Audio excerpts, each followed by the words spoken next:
wonderful. And we're a happy little family with a great big smile. Are you serious? What are you doing?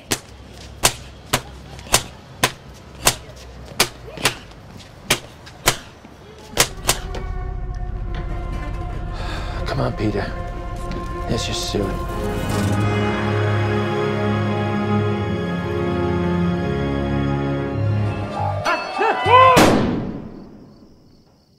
Salut à tous, bienvenue dans l'analyse. Aujourd'hui, on parle de Ari Aster.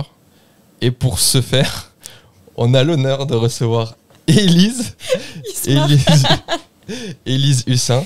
Huissen. Oh l'audace. L'audace, Élise ça ne Hussin. sera pas coupé. Ça sera pas coupé, j'accepte cette erreur terrible.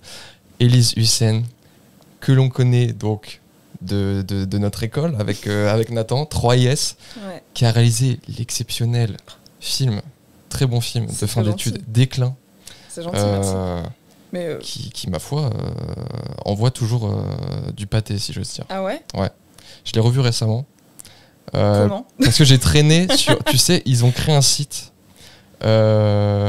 d'archives où on peut 3S? voir toutes les productions d'école, Ok. que ce soit les terribles séries, les totems Putain, faut que je regarde. ou les films de fin d'études. Et du coup, par curiosité, je me suis refait un peu les films. Ah waouh. Et il y avait le tien. Et je dois dire que c'est toujours, Bah, c'est toujours très très bien. très flatteur, merci. J'ai du mal à le revoir, mais Après, voilà, c'est normal. On a tous... ça Bien va faire sûr. quoi, 3 ans? oui, déjà.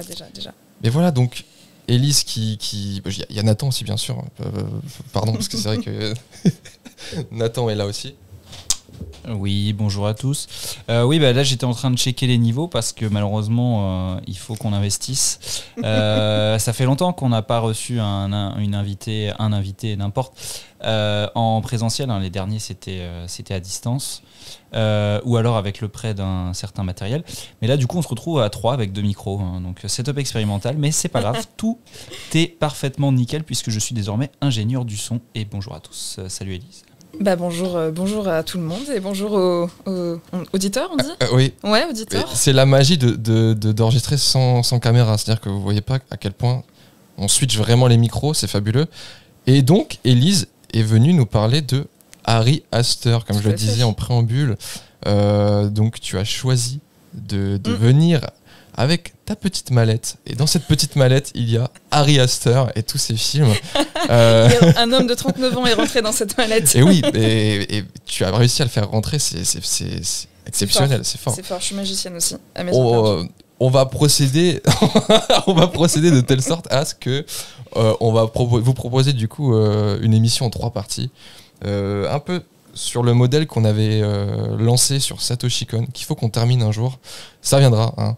On va poursuivre les émissions sur Satoshi Kon, mais du coup une rétrospective sur Ari Aster en 3 parties. On va commencer dans cette émission par les courts-métrages, revenir sur Ari Aster en tant que personne aussi, son parcours, etc. Et on enchaînera directement avec son premier long-métrage, Hérédité. Voilà. Ensuite, pour la deuxième émission, on abordera Midsommar et Beau is Afraid. Et enfin, son dernier film, qui, je pense, quand l'émission sortira, ne sera plus en salle, mais qui l'est actuellement, Eddington. Voilà. Donc ça fait, ma foi, un programme plutôt ardu, plutôt complet. Et je pense qu'on aura beaucoup d'avis tranchés. Ça va être rigolo de tous s'écouter et de se mettre un peu sur la tronche. Ça tisse les bagarres carrément. Mais oui, et il faut créer du drama pour que les gens restent, et finalement. Oui. C'est comme ça que ça marche maintenant.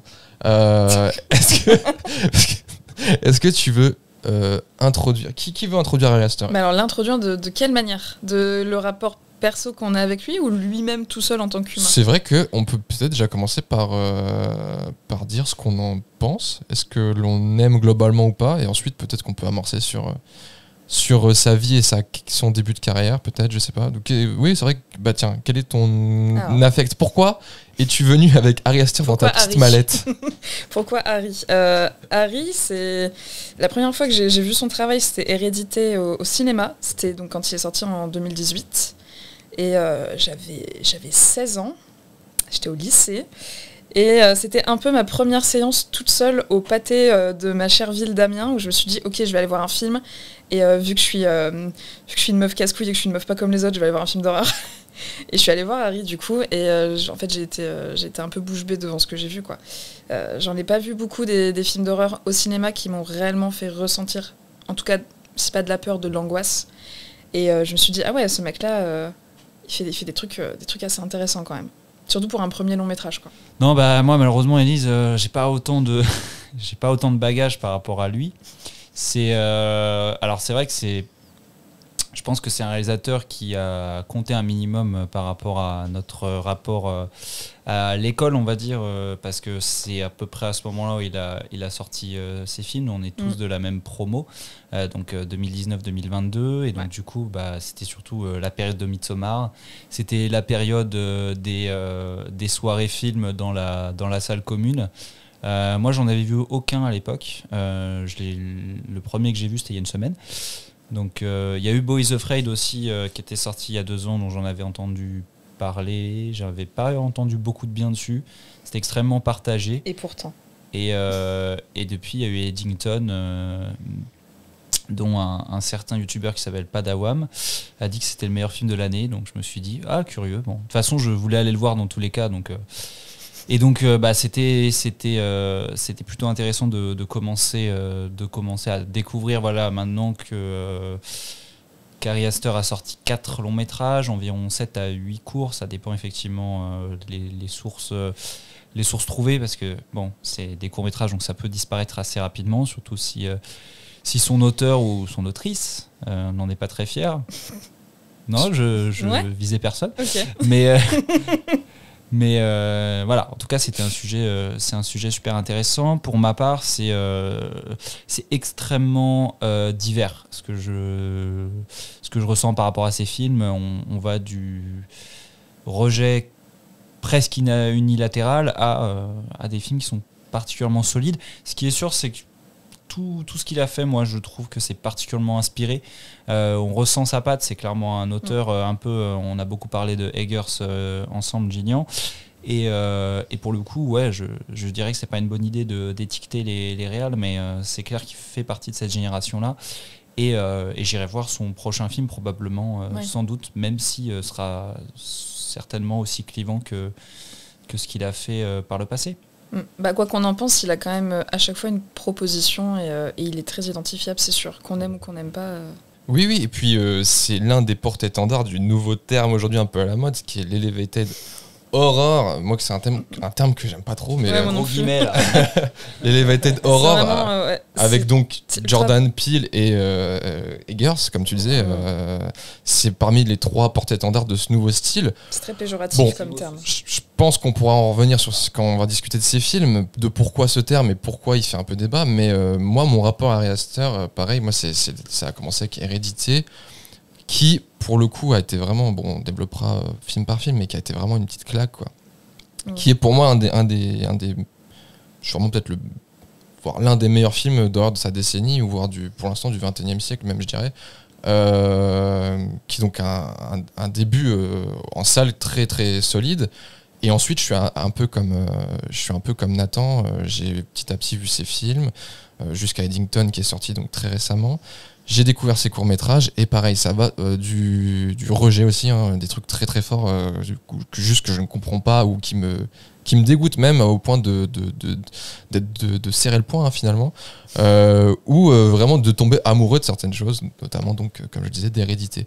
Voilà, donc ça va être passionnant de revenir sur tout ça, parce que c'est quelqu'un qui a un univers très riche, qui a une filmographie très riche, et voilà, on va revenir déjà peut-être sur la personne, et ensuite... Tiens, justement, je rebondis sur ce que tu dis, mais Harry aimerait beaucoup ce qu'on raconte, je pense. Parce que j'ai lu tout à l'heure une petite interview qu'il a fait, qui était retranscrite à l'écrit. Et il disait qu'il donnait pas de crédit aux gens qui l'aimaient, et qu'il préférait les gens qui ne l'aimaient pas, et qui trouvaient ces personnes-là beaucoup plus intéressantes et pertinentes. Le fait qu'il y ait un vrai clivage sur ses projets, tu vois. Ça veut dire qu'il aime pas Martin Scorsese. Parce que Martin Scorsese l'adore. Donc peut-être que Ari Aster lui envoie des lettres de temps en temps. Des lettres de haine. Pourquoi tu m'aimes? Je comprends pas. Martine, laisse-moi tranquille, merde. Mais oui, non, mais après, c'est effectivement, c'est ce qu'on ressent quand on creusera petit à petit. C'est ce qu'on ressent aussi, c'est que c'est un réalisateur qui aime beaucoup provoquer, qui aime susciter des engagements, des émotions, et soit du rejet total, comme on a pu le dire, ou vraiment des séquences qui vont nous marquer, positivement ou non. Donc oui, et je pense que ça fait la force aussi de ce côté dont on parlera, de l'elevated horror, où c'est des figures un peu ambivalentes qui sont à la tête de ce style de cinéma d'horreur. Voilà. Je te laisse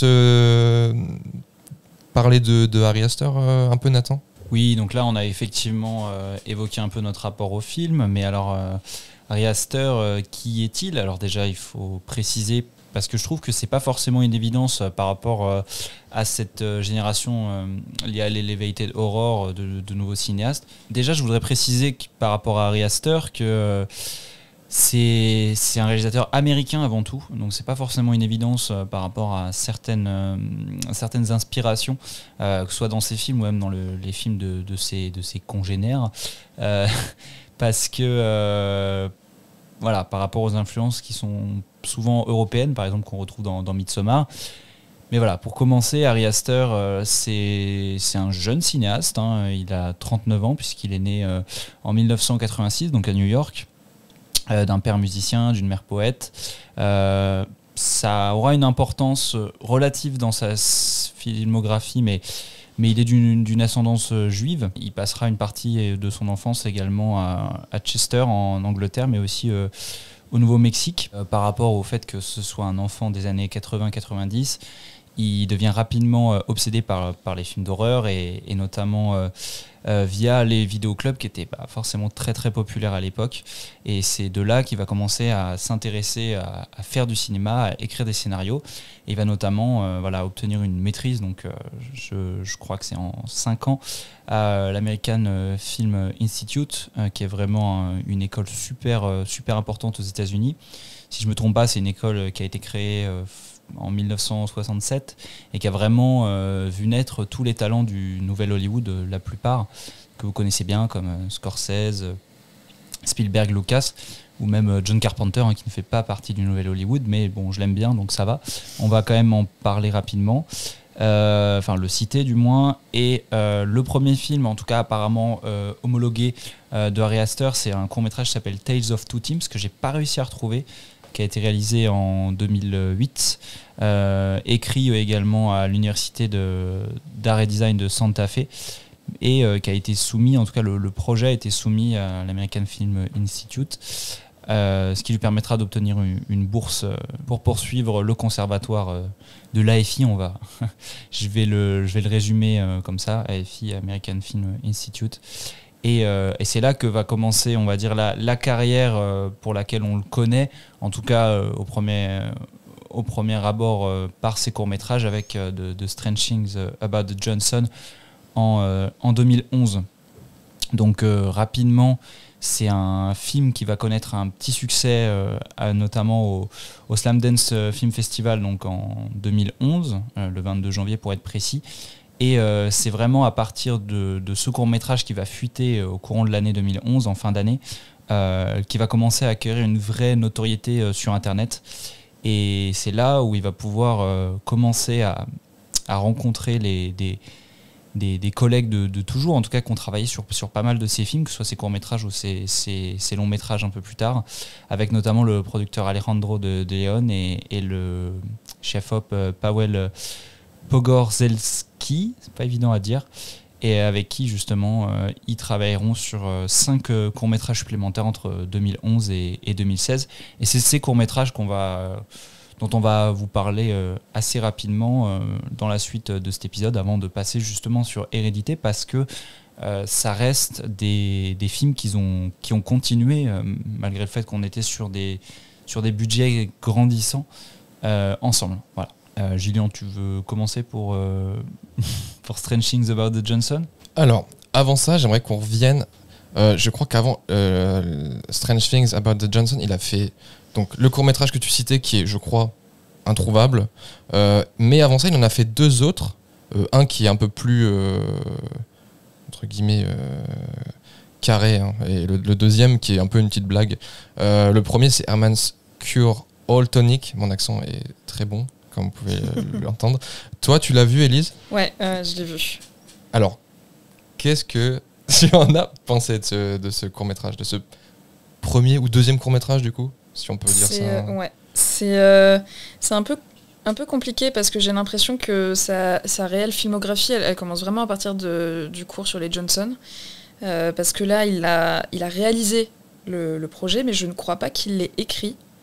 Et on sent qu'il y a une différence, tu vois, dans ce que ça aborde. On sent que c'est un exercice de style, qu'ils se sont vachement amusés, toute l'équipe, à mon avis, à faire ce truc dégueulasse avec le père. Parce que pour raconter très rapidement de quoi ça parle, c'est si je me trompe pas, tu me dis, hein, mais c'est un pharmacien qui travaille dans la pharmacie de son père. Son père a l'air d'être franchement un gros con. Classique, on dirait bien, ouais, classique de l'américain avachi dans son fauteuil devant la télé à râler et à donner des ordres. Et pour X raisons, il y a une sorte de liquide vert qui coule de son nombril, il me semble, hein, c'est ça ?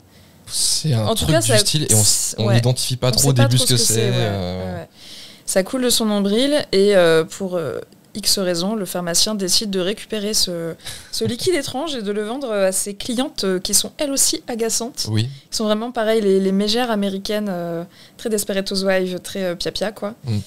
Et voilà, mais c'est vraiment, je trouve, un exercice de style. Il s'amuse à faire ces fameux plans larges et fixes et on sent déjà le début de quelque chose. Après, dans le fond, ça n'a rien à voir du tout avec des projets comme Hérédité, Midsommar et Beau, où on sent qu'il a des thématiques qui lui sont vraiment propres. Là, c'est un peu coquille vide, je trouve. Tu trouves, ouais. Ouais. Je suis assez d'accord sur certains points. On sent déjà que y a un metteur en scène derrière qui commence à poser quelques pierres. Enfin, on sent le début d'un travail de réalisation. Enfin, on sent déjà qu'il y a quelqu'un derrière la caméra, en tout cas. C'est vrai que effectivement, il l'a pas écrit, je crois. Mais je trouve qu'il y a quand même quelques déjà petites graines qui sont semées. Déjà les problèmes de relations familiales, hein, Ouais. tu sais que les relations parentales dont on va parler beaucoup, hein, chez Ari Aster, dans quasiment tous ses films, je crois, il y a toujours un problème avec les parents, il y a toujours des trucs de relations conflictuelles, voire de toxicité, des choses comme ça. On a déjà un petit peu ça dans Herman's Cure All Tonic, mais c'est vrai qu'à part ça, oui, on sent que Ouais. c'est un C'est projet. c'est très léger, ça reste Ouais. superflu, parce que Oui. en plus c'est assez court, donc c'est pas... C'est ça, on sent que c'est un projet, comme on en parlait tout à l'heure, où il n'a pas toutes les libertés qu'il pourrait avoir. Ouais. À mon avis, c'est le genre de projet un peu étudiant où ils ont Oui. une idée de concept de si on mettait un mec et on prend un fluide qui sort de son corps et on le vend à des gens, Ouais. et après ils ont greffé un truc autour. Mais c'est C'est pas ça. dans l'autre sens, c'est pas on prend une thématique qui nous est chère et on en fait un vrai concept, quoi. T'as raison, je pense que c'est vraiment un projet qui va dans ce sens. Il y a aussi un peu le côté qui reviendra dans Hérédité, peut-être, et Midsommar, du personnage qui s'accomplit un peu vers une sorte d'apothéose, tu sais, où... Enfin, c'est le cas dans Hérédité et Midsommar, où les personnages atteignent un point de culminance un peu absolu. Et il y a un peu ça aussi dans le court-métrage, mais c'est vrai qu'à part ça, bon... Alors si par contre un truc, tu vois, en y réfléchissant, qui je pense vient de lui, c'est que tu as vachement ce rapport à l'agacement vis-à-vis du reste de l'humanité. Oui, C'est-à-dire que on en reparlera après, mais dans tous ces cours, on est quand même sur des personnages qui soit la ferment et cachent des tabous, soit parlent énormément et sont extrêmement agaçants. Et c'est des choses qu'on retrouve beaucoup là dans ces tout derniers projets, notamment donc Beau et Eddington, qu'on n'a pas trop dans Hérédité et Midsommar. Mais voilà quoi. mais c'est vrai que c'est un cinéma assez misanthrope, hein, Ari Aster. Il aime pas les gens. Il faut le dire. Ouais, il aime pas les gens. Et pourtant, c'est quelqu'un en interview qui a l'air, ma foi, Sympa, ouais. plutôt sympathique. Non, mais il est peut-être juste très sarcastique vis-à-vis des relations humaines. Oui, et oui, humains, ouais. je pense que c'est un truc qui fondamentalement le travaille beaucoup. Donc voilà, pour l'un de ses premiers courts-métrages, si on le quantifie en tant que premier ou deuxième, on ne sait pas trop. Mais ensuite, juste avant The Strange Thing About the Johnson, il a réalisé un petit truc un peu parodique, qui vole pas très haut, qui fait penser, moi, comme beaucoup de ces courts-métrages, me fait penser à pas mal de courts-métrages que pouvait proposer Adult Swim et qui peuvent le proposer encore aujourd'hui.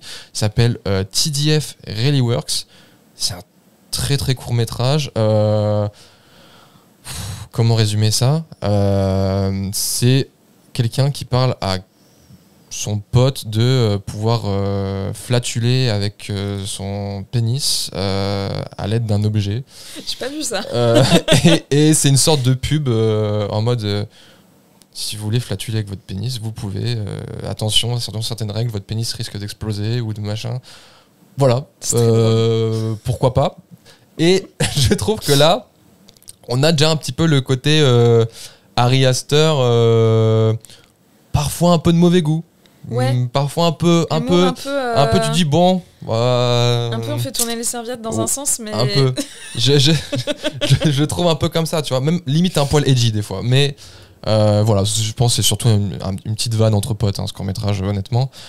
Et on arrive au gros morceau qui est donc The Strange Thing, attention, About the Johnsons, qui lui a eu un gros buzz et qui a beaucoup fait parler de lui. Et on comprend pourquoi.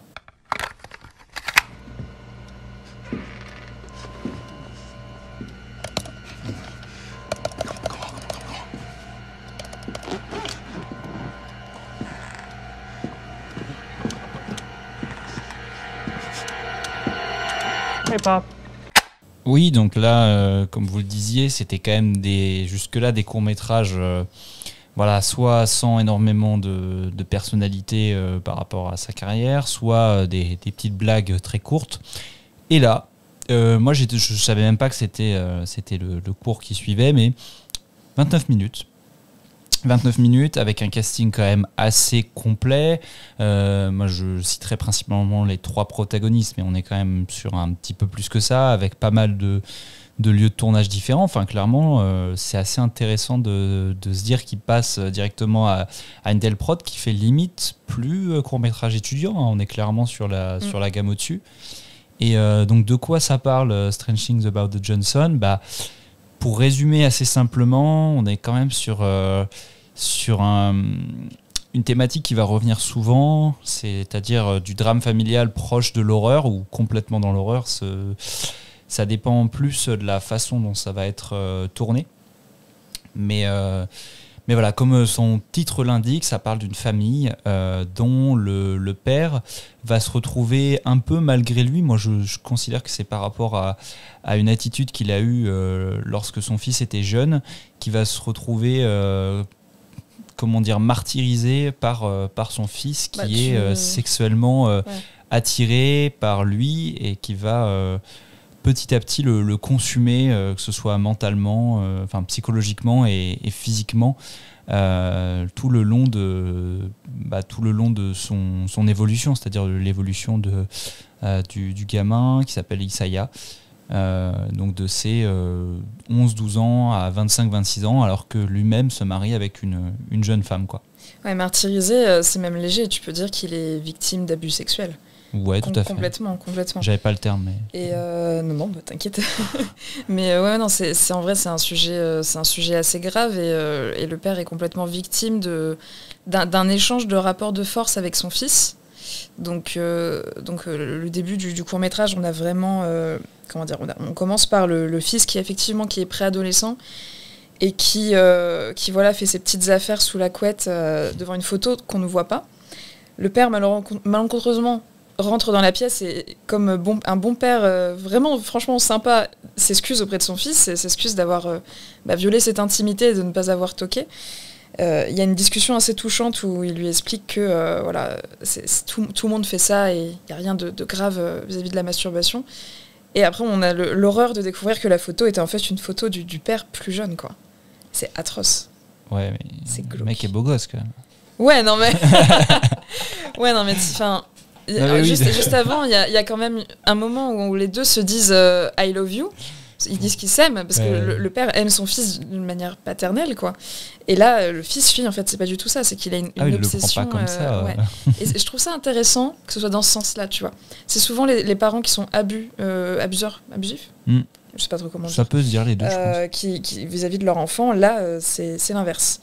Et on est finalement sur un père qui est presque trop gentil et qui, du coup, au fil des années, on le comprend, va se laisser à voir par son fils qui grandit et qui devient jeune adulte. Ouais. Moi, je trouve même effectivement qu'il en fait trop par rapport à cette séquence où il le découvre. C'est clairement volontaire, voilà, qu'il soit aussi câlinours, alors que justement, dans ce genre de situation, tu t'excuses, mais l'idée, c'est surtout de le laisser un peu respirer. Et là, c'est pas ce qui se passe, mais en fait, on se rend compte que la graine, elle était déjà semée, quoi. Et comme tu dis, en tout cas, c'est ça que j'ai trouvé intéressant. Alors, plein de choses dans ce court-métrage, mais c'est cette originalité de se dire que c'est inversé. Vraiment, il a voulu prendre la problématique à l'envers. J'imagine que dans la réalité, ça existe. C'est rare, mais ça doit exister. Et d'en faire... moi, je trouve, il y infuse complètement son style naissant, quoi, à ce moment-là. Rare, en réalité, je sais pas trop, parce que sans aller jusqu'à des abus sexuels et au viol, mais...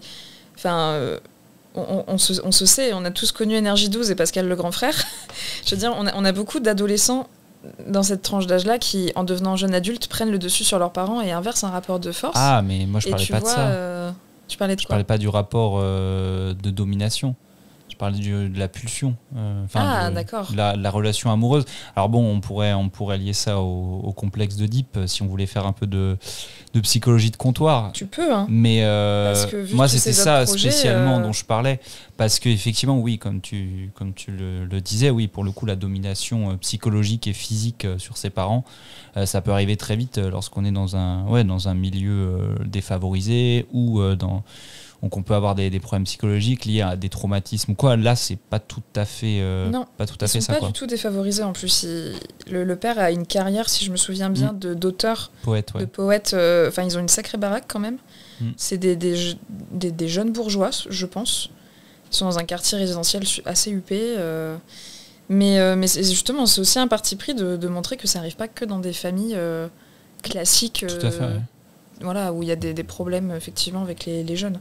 Et on voit pas effectivement cet élément déclencheur. Il n'y a pas de traumatisme qui aurait déclenché ce trouble horrible de Isaiah.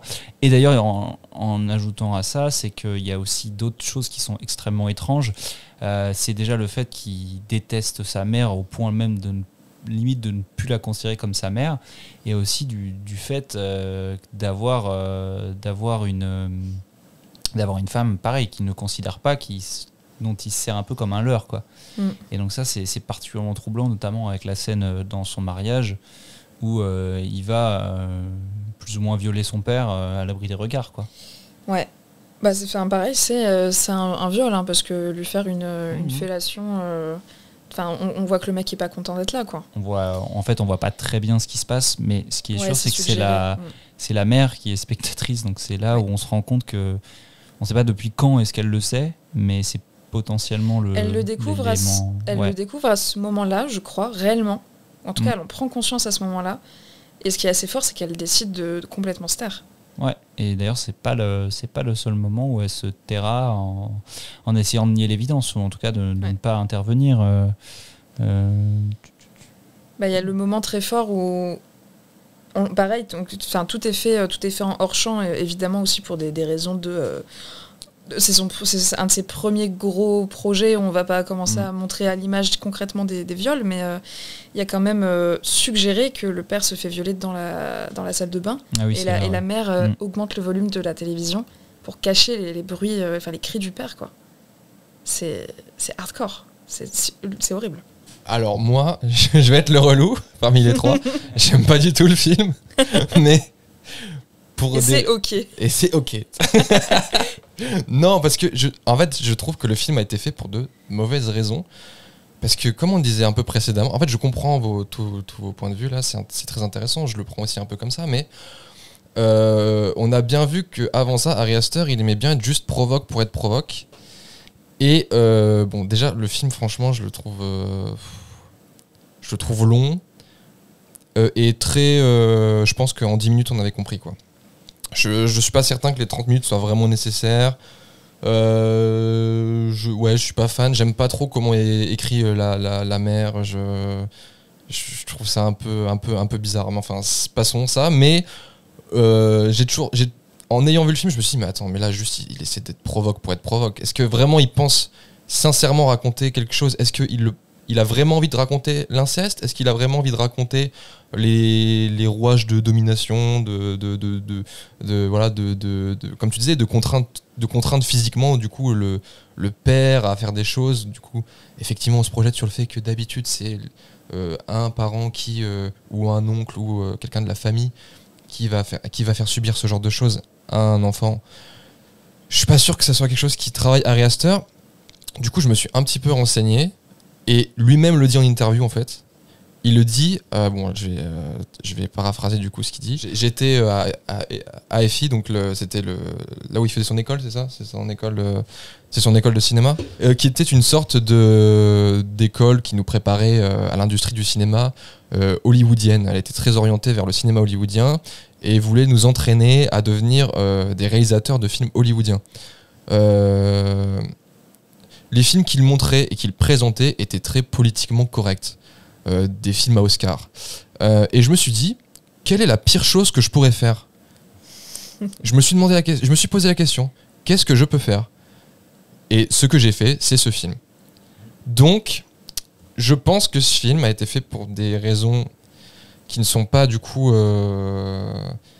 qui lui n'étaient pas vraiment chères. Il s'est juste dit, oh, et si je choquais pour choquer? Et c'est ce que j'ai ressenti en voyant le film.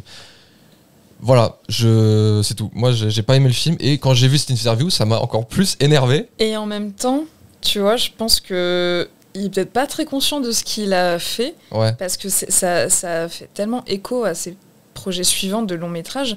Tous ces films, il y a toujours, soit avec le père, mais plus souvent que la mère, un rapport oedipien super étrange. Oui, c'est toujours. Vrai. On va pas jusqu'à avoir des relations sexuelles, mais il y a toujours le sexe qui rentre en jeu. On en reparlera plus tard, mais dans Beau, on est quand même sur une mère qui a dit à son fils, si tu éjacules, tu meurs. Oui. Tu vois, et il y a un truc, il l'a fait sûrement pour provoquer peut-être en premier lieu, mais dans le fond, je suis pas persuadée que ce soit totalement du bullshit, tu vois. Je sais pas. Après, il a été sur un truc vraiment hardcore, effectivement, le viol envers un parent, etc. Mais tu vois, tu parles de la réaction de la mère, du tabou, etc. Tu retrouves ça dans tous ces films à chaque fois. Chaque fois, tu as un personnage qui a une figure parentale, et donc souvent une mère, qui ne dit rien. Enfin non, je dis des bêtises, mais c'est plutôt le père. Tu prends Hérédité... Oui, c'est une des deux figures, généralement. Et tu prends Hérédité, le père ne bouge pas. Et justement, sa caractérisation, c'est que il est inactif et il laisse la famille entière se dégrader autour par peur de prendre un parti, tu vois. Je suis d'accord. Après, moi, je suis d'accord sur le papier. Je trouve que dans Hérédité, c'est quand même vachement mieux écrit. Oui, mais il y a eu 7 ans entre-temps. C'est aussi. Ça, logiquement aussi. Il a pris en maturité. Là, c'est très grossier, c'est très caricatural. C'est ça. Et bon, on va pas s'éterniser 15 ans là-dessus, mais c'est vrai que moi, franchement, quand je l'ai pris, le film m'a un peu énervé pour le coup. Parce que je me suis dit, il le fait pas pour les... Enfin, je sentais, en voyant le film, que c'était juste de la provoque. Et en ayant vu, juste avant, en plus, le film... où il parle de flatulence de pénis, etc. Je me dis, en fait, c'est dans la parfaite continuité, vu qu'il a sorti ça quelques mois après, en plus. Je me dis, ouais, en fait, là, attention, tu tombes un peu dans des trucs un peu chelous. J'avais l'impression de lire de voir, du coup, mais j'aurais pu le lire sur un forum 18-25, cette histoire, quoi. Mais pourtant, t'as quand même, sur la liste de courts-métrages qu'il a, il en a fait plusieurs, t'as 2 qui se sortent vraiment, je trouve, du lot, dont celui-là. Et en vrai, moi, je trouve que t'as déjà tout de sa filmo dedans, que ce soit en matière de réalisation ou en thématique. Et même, tu vois, tu dis la mère, effectivement, donc elle décide de ne rien faire et tu comprends pas trop pourquoi. Moi, ce que j'analyse, c'est qu'au début, ils ont une vie de classe moyenne. Ils vont faire quand même, comme dans Malcolm, ils vont faire une photo de famille, t'as l'impression que c'est un peu au supermarché, ou en tout cas, c'est pas un truc ultra guindé, tu vois. Ils ont une famille standard. 14 ans plus tard, la réussite du père fait qu'ils ont monté en standing, qui maintenant ils sont dans une famille aisée. Pour moi, elle décide de ne rien faire pour ne pas perdre ce qu'ils ont obtenu, d'une certaine manière. Après, peut-être que j'extrapole, mais moi, c'est comme ça que je l'ai perçu. Et souvent, ce type de personnage qui décide de ne pas révéler un secret de famille, c'est pour ne pas perdre un confort matériel et une réputation vis-à-vis des gens aussi. Oui, oui, probablement. Mais ok, non, mais c'est bien qu'on soit... C'est intéressant parce qu'on a vraiment des points de vue très différents. Mais je comprends ce que tu dis, parce que ce que tu n'as pas aimé avec ce projet-là, c'est ce que j'ai pas aimé avec Easington. Donc, Ah d'accord, ok. Donc, voilà. Ah bah c'est bien parce que pareil, on va on va inverser les rôles. Mais oui, bon voilà. Je crois que du coup ce film, comme on l'avait dit, il a eu un peu un petit boucan sur internet. Il avait fait un peu sensation, etc. Il me semblait en avoir entendu parler, et pareil, je savais pas que c'était Ari Aster qui l'avait fait. Donc quand je suis tombé dessus, en voulant me les faire un peu tous dans l'ordre, les courts-métrages, j'étais assez étonné. Je me dis, ah putain, mais c'est Ari Aster qui a bossé là-dessus, donc je vais enfin pouvoir voir ce film. Et ça a été un petit peu la douche froide. Maintenant, c'est vrai que c'est intéressant parce qu'on a tous un peu des lectures qui divergent, et j'ai l'impression que, enfin j'ai pas l'impression, c'est vraiment le cas, divergent. c'est que Ari Aster, de toute façon, tous ses films, ils font ça avec tout le monde, c'est des films qui sont jamais unanimes, ou presque, hein. Peut-être qu'il y en a un ou deux qui sortent un peu plus du lot, mais généralement c'est des films qui sont très qui vont diviser beaucoup, quoi. Ensuite, on enchaîne donc avec Beau. Et là ça va être intéressant parce que Beau, donc court-métrage qu'il fait un an ou deux après Strange Things, non, c'est ça? Pas du tout.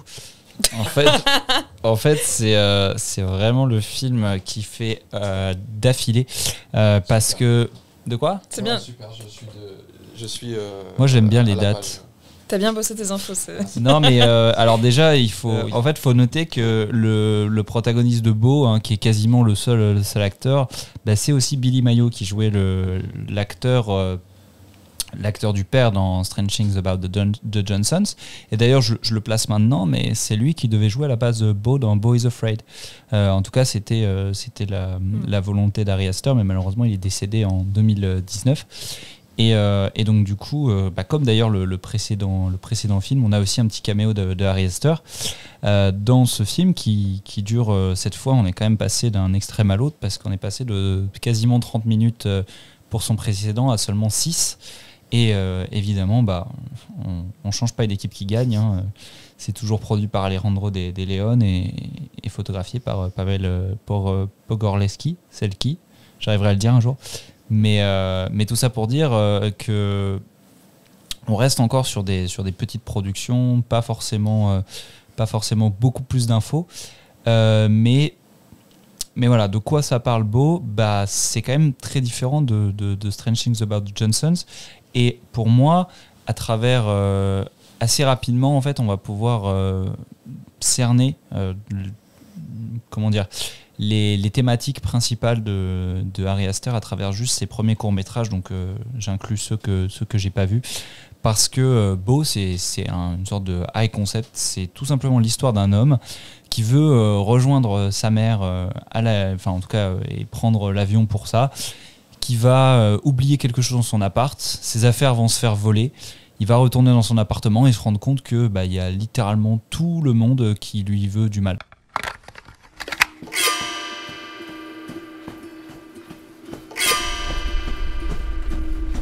Excuse me, did you by any chance anyone take the keys from my door? Fucked, pal. What? Hey, wait a minute. Why did you say that? Donc si ça vous rappelle quelque chose, c'est tout à fait normal, hein, puisque Beau is Afraid, c'est une référence directe à ce court-métrage qui... Mais il a réussi à faire un film de 3 heures en partant d'un cours de 6 minutes. Ouais, enfin bon, il s'est un peu égaré, mais oui, dans l'idée, c'est un peu ça, quoi. Mais c'est vrai que je vais te laisser en parler, Élise, mais moi je trouve que Beau, c'est quand même sacrément impactant à regarder en seulement 5 minutes, tout ce qu'il arrive à faire passer, et en même temps de pas totalement rester dans un premier degré absolu au niveau du curseur de l'horreur, je trouve. C'est pas un film qui pointe dans une seule direction. Non, mais c'est vrai qu'il est... Alors tout à l'heure, j'ai dit qu'il y avait deux cours qui étaient très parlants, on va dire 3 du coup, parce qu'il y a celui-là aussi. Il est très très fort sur effectivement comment insuffler de l'angoisse à partir de pas grand-chose, parce que c'est vrai que c'est juste un mec dans son appart, il y a un seul décor, et tout se joue... Il y a le couloir aussi. Oui. Effectivement. qu'on voit une milliseconde. Et d'ailleurs, c'est Harry qu'on voit dans le couloir ? Ouais. J'ai pas fait attention. Ouais. Il me semble même que c'est lui qui l'insulte. Oui. Ouais. You fucked pal. C'est vrai. Ah oui, c'est lui qui passe. Parce que t'as d'abord lui qui passe et qui l'insulte, et après t'as le couple dans le couloir. Ouais. C'est vrai que t'as ça. Couple bizarre là. Couple très étrange. Mais non, mais en fait, il est très fort parce qu'on reprend effectivement tout ce qui est après dans la version long métrage de Beau, et tout ce qui fait aussi son style de réalisation en termes de cadrage et de plans. Enfin, il adore nous mettre une caméra sur un trépied et la tourner d'un seul coup à 180 degrés. Oui, ça, 180 degrés. Et on remarque aussi qu'il a déjà surtout... moi, Gilles, tu me connais, j'adore le son. Il a déjà ses tics au niveau du son. On a déjà ce vrombissement qui est caractéristique de tous ces films d'horreur après. Et on sent qu'il travaille beaucoup l'angoisse vis-à-vis de ça. Enfin, t'as tout le passage où t'as ce fameux couple étrange qui s'engueule, mais pendant genre 24 heures d'affilée, qui te fout une pression pendant que tu regardes le cours jusqu'à ce que tu les vois posés dans le couloir. En fait, finalement, c'est un couple qui va tout à fait très bien. Et franchement, entre eux, ils vont très bien. Là, ils ont l'air de kiffer cet état d'esprit en tout cas. Non mais en fait, là, il y a une différence quand même de fou entre ce que toi tu entends, parce qu'on est du point de vue du personnage principal. De son point de vue, il entend un couple en train de s'engueuler à la limite de s'étriper et qu'il y ait une violence passionnelle à côté, là. C'est quand même hardcore. Et dès qu'il ouvre sa porte d'appartement et qu'il tombe dans le couloir, t'es décontenancé parce que tu vois un couple qui est en train de s'amuser et de flirter dans le couloir de manière ultra douce et heureuse et paisible. Et d'un seul coup, dès qu'ils remarquent la présence du personnage principal, le couple devient ultra agressif. Mais ils sont pas agressifs entre eux. Ils sont agressifs envers le personnage. Donc il y a un truc sur la psychanalyse de ces persos qui est quand même... Vas-y. non, je te laisse finir. Non, mais c'est... Okay. Voilà, c'est... Non, parce que je voulais rebondir là-dessus, parce que je voulais rebondir là-dessus, parce que, en fait, tout simplement, le pitch aussi, c'est que Beau est une personne neuroatypique. Je crois qu'il s'est décrit comme ça. Ah ouais? Dans le... Moi, j'aurais dit névrosé. Ouais, en tout cas, dans le pitch, je crois que c'est sur Letterboxd ou un truc. Okay. C'est décrit comme quelqu'un de neuroatypique, etc. Donc peut-être qu'en fait, tout ce qu'il perçoit d'extérieur, juste, comme une sorte de paranoïa, en fait, l'interprète mal pour lui, en fait. Il a une hypersensibilité de fou, le personnage. Mais... Ouais, du coup, neuroatypique, je suis un peu étonnée. Moi, j'aurais dit vraiment une névrose. Quelqu'un qui fait de la paranoïa. On n'est pas sur de la schizophrénie, mais qui, en vrai, si, pas loin, parce qu'il crée quand même des choses qui ne sont pas réelles et qu'on, dans la vraie vie, n'existent pas. C'est ça. Il crée des sons qui n'existent pas. Absolument. Non, mais c'est pour ça, du coup, c'est vrai que ça sème, encore une fois, encore plus de graines pour ce qu'il va faire juste après. On commence à avoir des éléments encore plus... entre guillemets fantastique, voire très très surréaliste en fait. T'as beaucoup d'absurde, d'absurde surréaliste, des le choses... passage où t'as le mec qui rentre dans l'appart et qui veut planter Beau du coup. Ouais.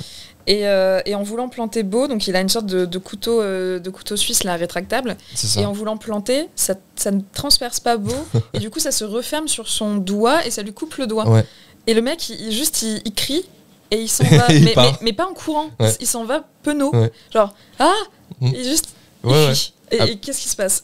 Mais franchement, c'est là où il y a une petite bascule. Et c'est là où moi, c'est un truc qui va travailler un peu dans ses courts-métrages, etc., qui vont suivre, qui va un peu délaisser ensuite sur le début de ses longs-métrages, d'où il va revenir un peu plus tard, notamment avec Boys Afraid, effectivement.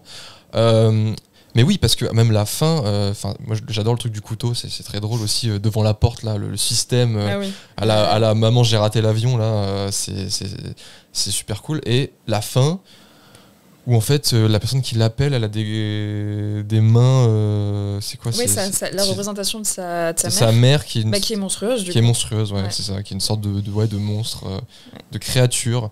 Est-ce qu'on a tous aimé ce film? Est-ce que validé? Ouais, je l'ai pas autant aimé que The Johnsons, quand même, je sais, mais mais parce que juste je préfère sa version qui dure 3 heures, quoi, parce qu'il y a tellement de choses à dire et je trouve ça fou qu'il ait extrapolé toute une relation mère-fils à ce point-là en partant d'un si petit cours. C'est vrai. Mais comme quoi les meilleures idées viennent quand t'es jeune, hein.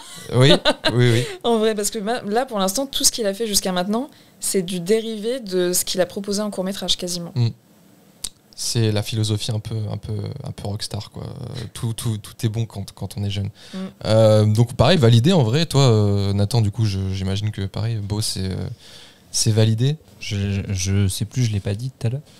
Parce que moi, j'aime beaucoup Beau, effectivement. Cette balance entre l'humour un peu absurde qui débarque et quand même un sentiment de malaise par rapport aux éléments un peu horrifiques qui sont installés, ça pose vraiment une base de ce qu'on verra un peu plus tard. Et Et puis on n'a pas beaucoup parlé de Billy Mayo qui est vraiment fantastique, quoi. Ouais. Qui a vraiment ce regard d'éponge un peu, hein, qui absorbe toutes ces émotions. C'est vrai qu'on n'a pas parlé de lui, mais dans les deux cours, il est quand même exceptionnel. Hein. Il a une sensibilité et Bah, c'est ça, je pense que c'est des rôles qui lui conviennent parfaitement et je pense que ça aurait fonctionné pour Boy Is Afraid aussi s'il avait pu le faire.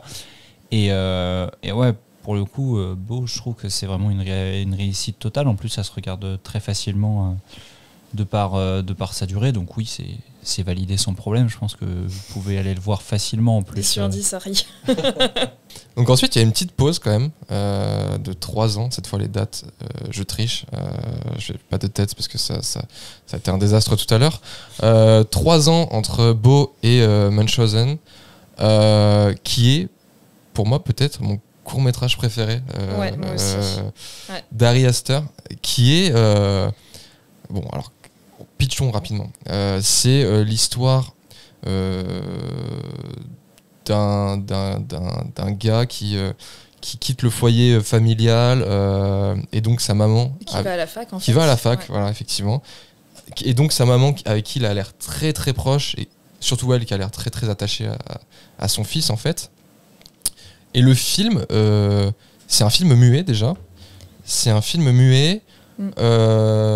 C'est très fort, c'est vraiment bien foutu. Avec une musique vraiment super.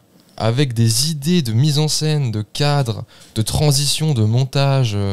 Où en fait on va suivre ce gars qui va se faire sa petite vie à la fac. Jusqu'à rencontrer l'amour, etc. Et se marier, se fiancer. Ouais.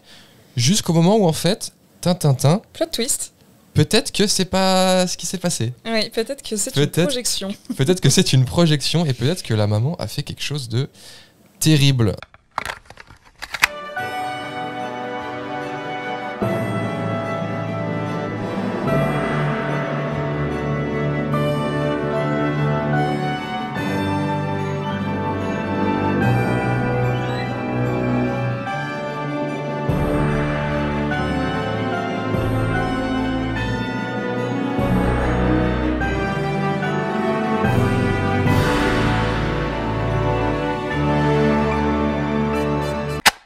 Voilà, comme souvent, hein, finalement, on en revient sur la parentalité chez Ari Aster. On en revient avec son problème avec sa mère. Oui. Il lui en parle pas souvent, mais il doit avoir quelque chose avec sa maman. Je pense que sa maman doit adorer ces films. Oh là là. Ça doit être, les repas de famille doivent être hilarants chez les Aster. Mais donc, franchement, Munchausen, c'est super. Pareil, c'est trouvable aussi. On l'a pas dit, mais tous ces courts-métrages-là sont trouvables sur YouTube, en plus ou moins bonne qualité. Ouais, moi ça a été super. Après, en plus, c'est vraiment le genre de film qui me chope assez rapidement, franchement. La musique, la mise en scène, etc. C'est bien écrit. C'est plein d'idées. Et encore une fois, il y a la petite noirceur au bout d'un moment qui arrive quand même, parce que on se dit, oh mais attends, un film d'Ari Aster où tout se passe bien, tout est beau. Et l'humour aussi. Ouais, l'humour. Parce qu'il Cool. y a un truc. Enfin, en vrai, le cours n'est pas drôle, mais il y a un élément d'humour, moi, qui m'a fait hurler de rire. C'est le putain de calendrier avec le décompte Sayonara pour partir à la fac. Et spoiler, mais à la fin, Sayonara, le jeune meurt. Ouais. Et enfin, Sayonara de la vie. Salut mon pote. Voilà, il est parti, quoi. Il est vraiment plus là. Et on a, enfin là déjà avec les 4 cours dont on a parlé un peu plus en profondeur, on a déjà toutes les thématiques qu'il a dans tous ses projets.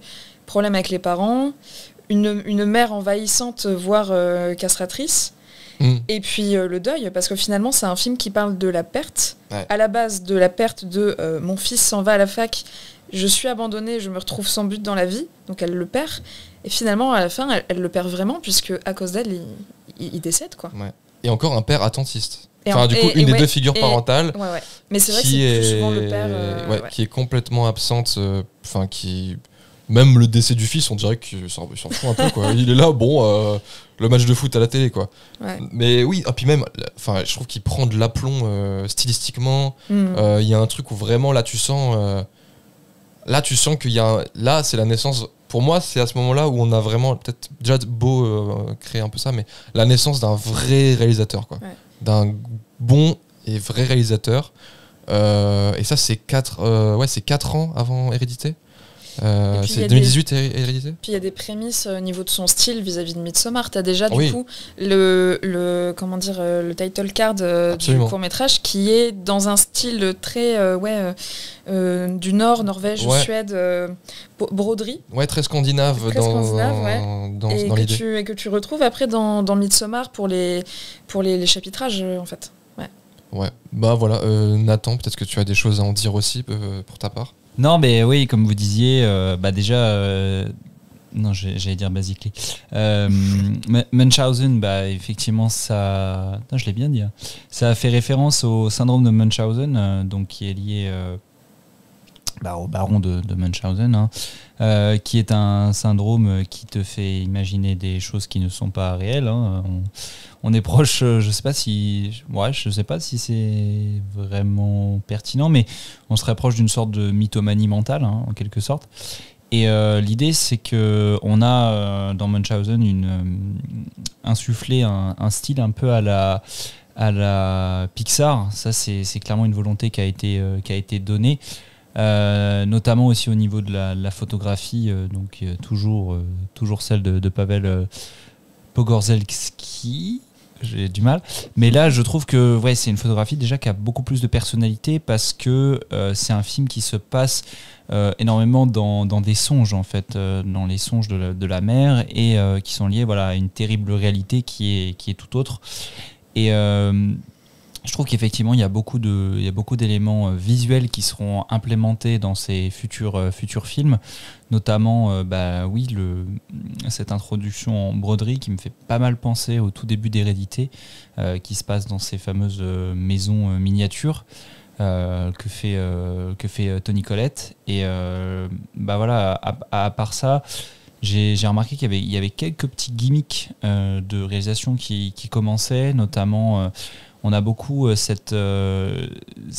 gimmick de la transition qui est lié à un objet, des objets fantasmés de la vie du fils, et qui sont en fait mis en parallèle avec ce qu'imagine la mère. Et notamment, c'est lié aux médias que eux ils consomment. Donc ça peut être aussi le père avec la télé, les différentes photos de famille, etc. Donc il y a vraiment en fait cette piste qui est semée assez rapidement, mais en filigrane, comme quoi ce serait que de l'imagination de la mère, ce qui est révélé un peu plus tard par rapport à ce destin tragique, et où on comprend que il a finalement jamais mis un seul pied à la fac. Donc c'est assez tragique. Et voilà. Un jeune plein d'avenir. Mommy issues, tout ça. Et d'ailleurs, c'est une thématique qu'on va retrouver de façon beaucoup plus légère dans son court-métrage suivant. Je pense que je peux embrayer tout de suite sur Basically. Qui est sorti en 2014.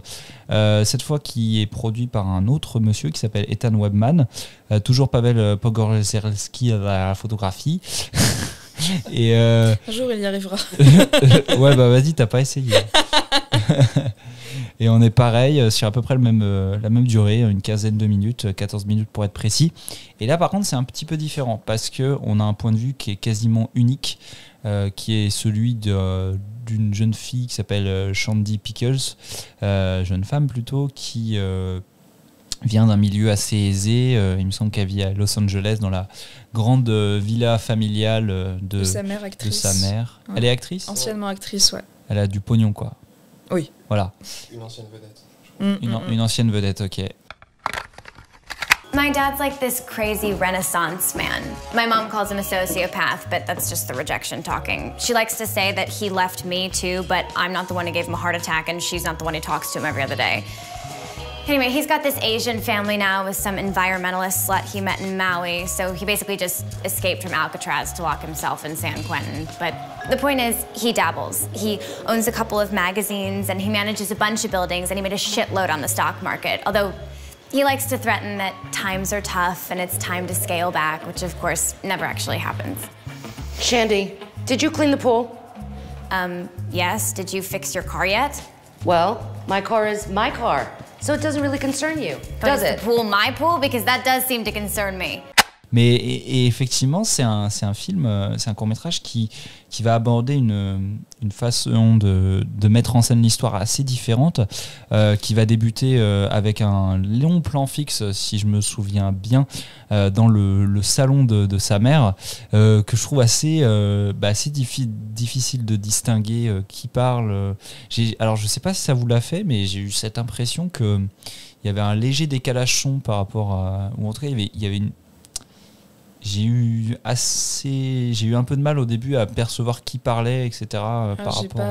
J'ai pas fait attention à ça, non. Mais faut dire, tu le disais tout à l'heure, Gillian, mais c'est aucun de ces courts-métrages, ou presque, non, je crois aucun, n'a été publié par Ari Aster lui-même. C'est-à-dire ça a été des réuploads, ce qui fait qu'on a des qualités qui sont parfois dégueulasses, hein.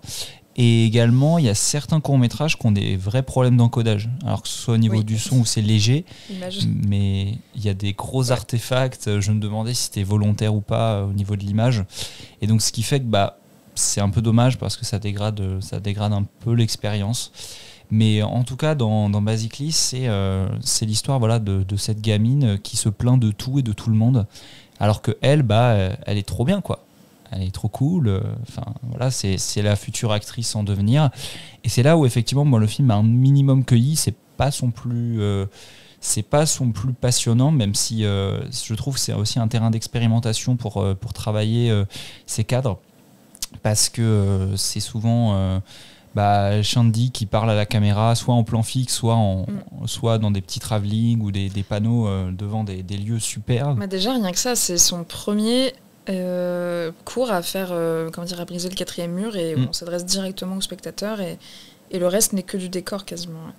Justement, c'est ce décor qui est intéressant parce que c'est une sorte de décor interactif où il y a certains moments, il y a quand même de l'action, des petites blagues qui se font, ou alors des rencontres un peu inopinées, c'est-à-dire qu'à un moment on voit sa mère qui commence à lui parler de derrière un mur, qui devient visible uniquement parce que l'opérateur caméra il l'a dévoilé. Enfin, c'est assez ludique quand même comme film, et là où ça m'a quand même surpris un minimum sans être complètement transcendant, c'est qu'on passe de la comédie pure, on va dire de la comédie un peu absurde potache, vers un petit côté dramatique vers la fin du film où le ton change et on commence à... Enfin, moi en tout cas j'ai fini par comprendre que Shandy c'était pas forcément un personnage totalement unidimensionnel et pouvait quand même ressentir une certaine affection. Donc ça reste un petit peu surprenant par rapport à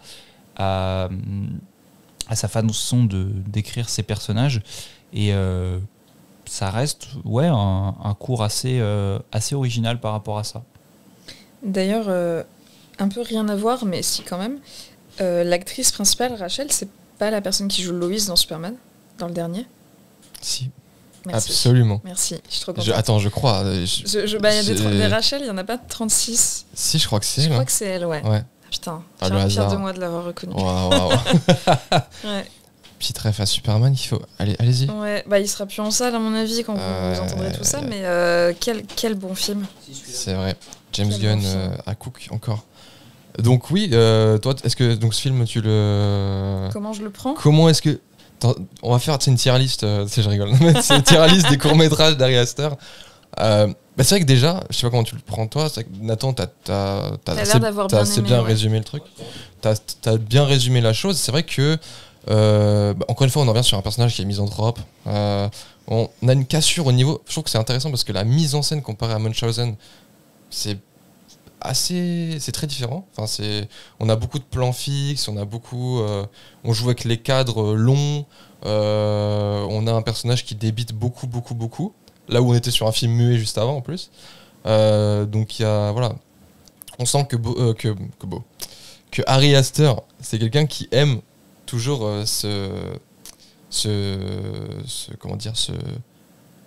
expérimenter, se renouveler.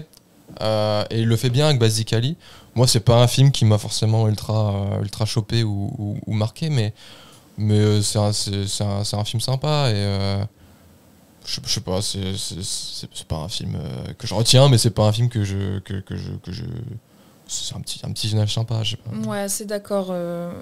J'ai pas détesté, mais j'ai pas spécialement aimé non plus. Je le reverrai pas. C'était bien de le voir pour savoir qu'il a fait ce truc-là.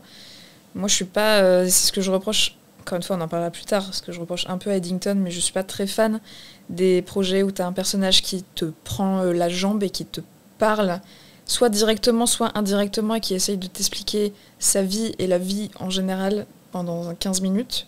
Pas très fan de ça. Et même chose pour son suivant qu'on va aborder juste après. J'ai le même problème. C'est pas trop ma cam. Après, oui, effectivement, et en tout cas, on peut pas lui reprocher. Il essaye plein de choses. Il sort de sa zone de confort et ouais. Puis c'est vrai que, pareil, il y a une sorte de...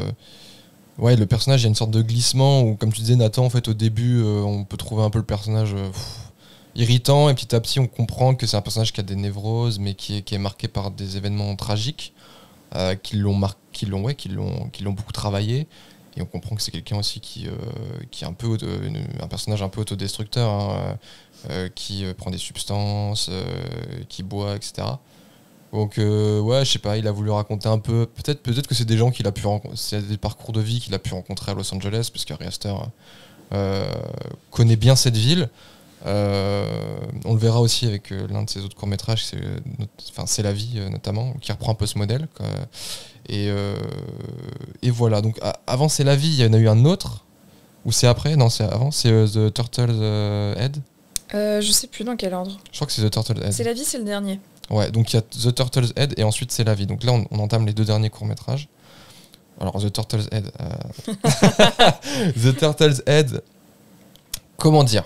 Comment te pitcher ça? Alors, c'est un film qui se veut un peu néo-noir, qui reprend le trope de l'inspecteur avec donc une voix off qui va décrire un peu son quotidien, ce qu'il vit, ses enquêtes. Musique un peu jazzy. Ouais, musique jazzy, un peu, ouais, du coup on reprend vraiment les trucs du film noir, etc.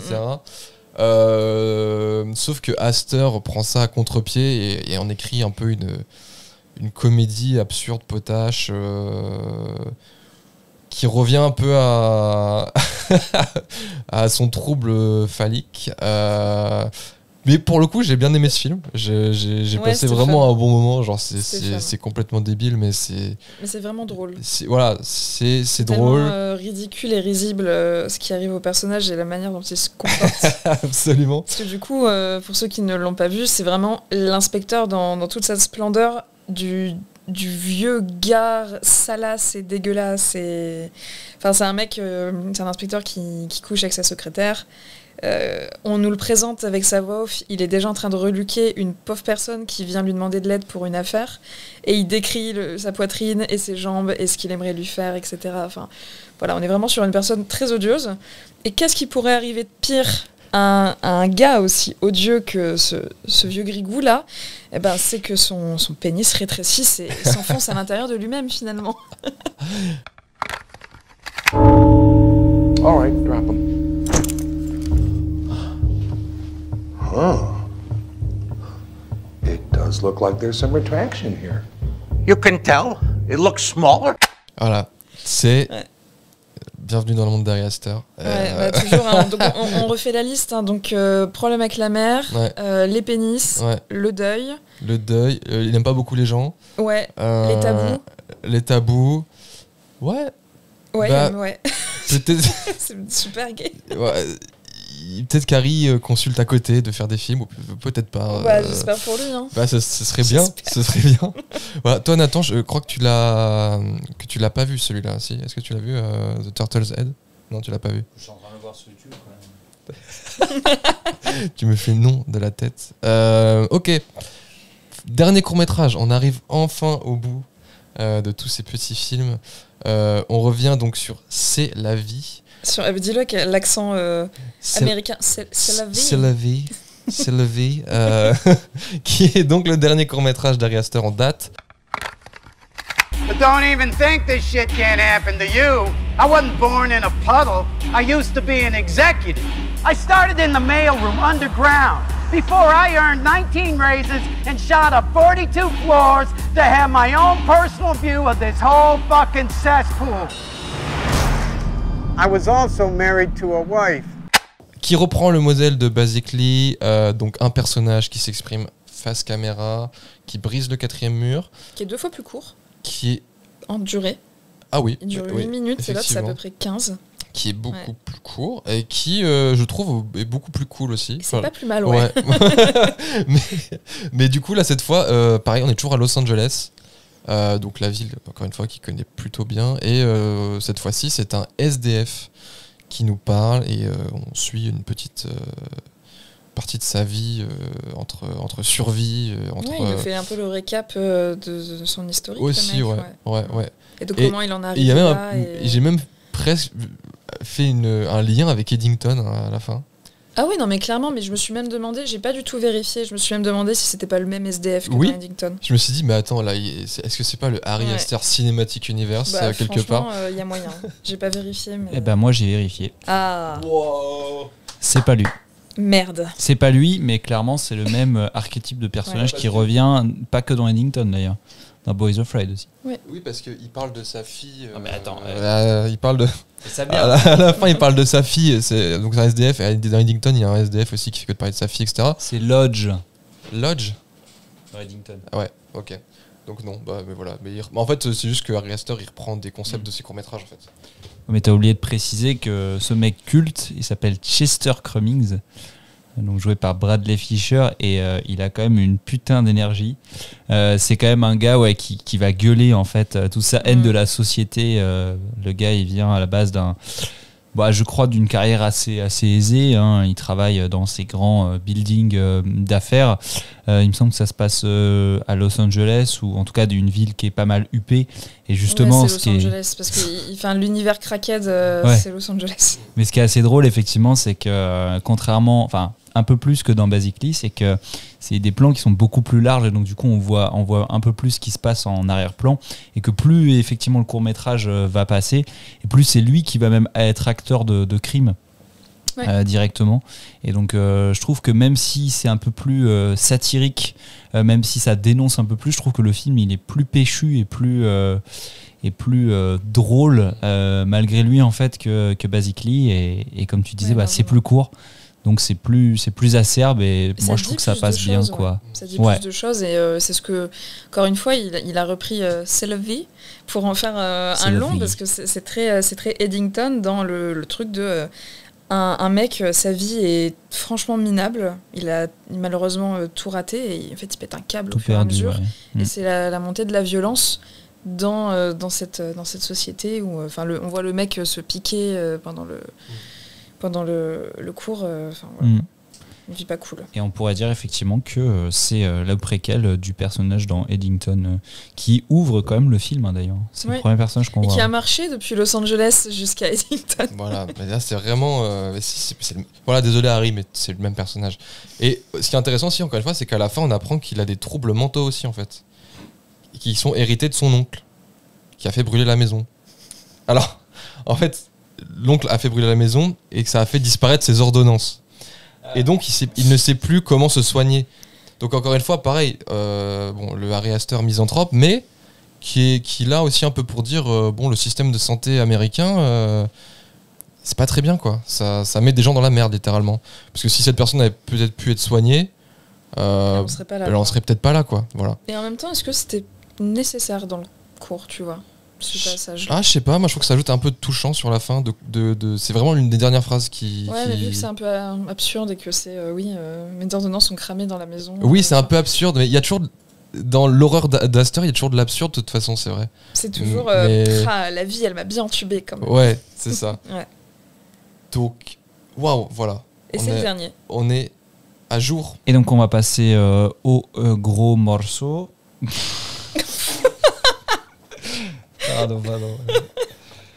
Harry Astor rentre enfin dans le long métrage de cinéma avec le film désormais culte Hérédité, donc qui sort en 2018, donc qui est la première fois présenté au festival du film de Sundance, donc en janvier 2018, avant de sortir pour nous, braves Français, en juin 2018. Pour quelques infos techniques sur le film, c'est un drame familial d'horreur qui dure quand même 2h08. Alors je dis 2h08, c'est pas ce qui est noté, je le sais, mais moi en tout cas la version que j'ai vue dure 2h08. Il faut préciser que c'est un film d'horreur qui a été tourné en 2h35. donc un format très très large. Et c'est également le premier film dont la fameuse société de distribution devenue très connue, je pense, depuis. Je ne saurais pas vous dire exactement à partir de quand ils ont commencé à avoir une vraie image de marque, mais ce qui est sûr, c'est qu'Hérédité a quand même pas mal ajouté des lettres de noblesse à A24, même si ce n'est pas la boîte qui a produit le film, qui est Palm Star Media, pour un budget de 10 millions. Ce qui est quand même ce qui est pas tant que ça par rapport, je trouve, aux enjeux du film. Donc c'est un film qui est, encore une fois, et d'ailleurs ça va être une constante, c'est vrai qu'on l'a pas trop précisé, mais écrit et réalisé par Ari Aster, c'est-à-dire qu'Ari Aster confiait justement dans l'une de ses interviews être assez frileux de l'exercice de scénariser ses films à plusieurs, et en général c'est pour lui une tâche assez solitaire. Donc le film est toujours photographié, enfin, en tout cas le directeur de la photo c'est toujours Paweł Pogorzelski, j'arrive pas, et on doit également la musique à Colin Stetson. Et il faut savoir que c'est un film qui est quand même particulièrement personnel. Alors on le verra maintenant qu'on rentre dans ces longs métrages, mais pas mal de ces scénarios sont basés, on va dire, sur des versions allongées de ce qu'il a fait par le passé pour les courts métrages, mais c'est aussi souvent des films qui ont une genèse assez ancienne et dont certains scénarios remontent à très loin. Et donc l'idée, c'est que ça reste un film qui est avant tout un drame, plus qu'un film d'horreur plus traditionnel, notamment en ce qui concerne les traumatismes psychologiques et également le thème du deuil qui est très présent dans sa filmographie.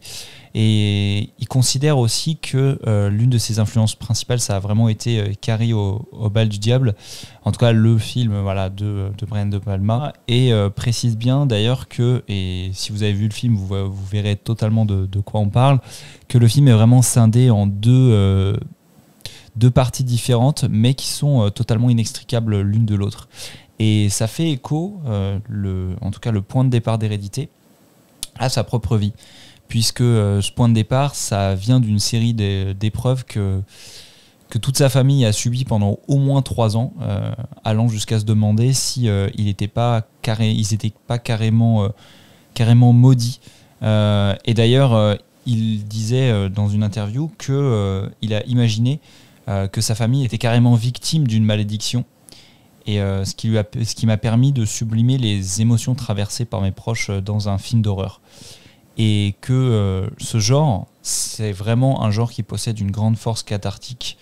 Et quand on veut réaliser un film rappelant à quel point la vie est injuste, l'horreur s'y prête à merveille.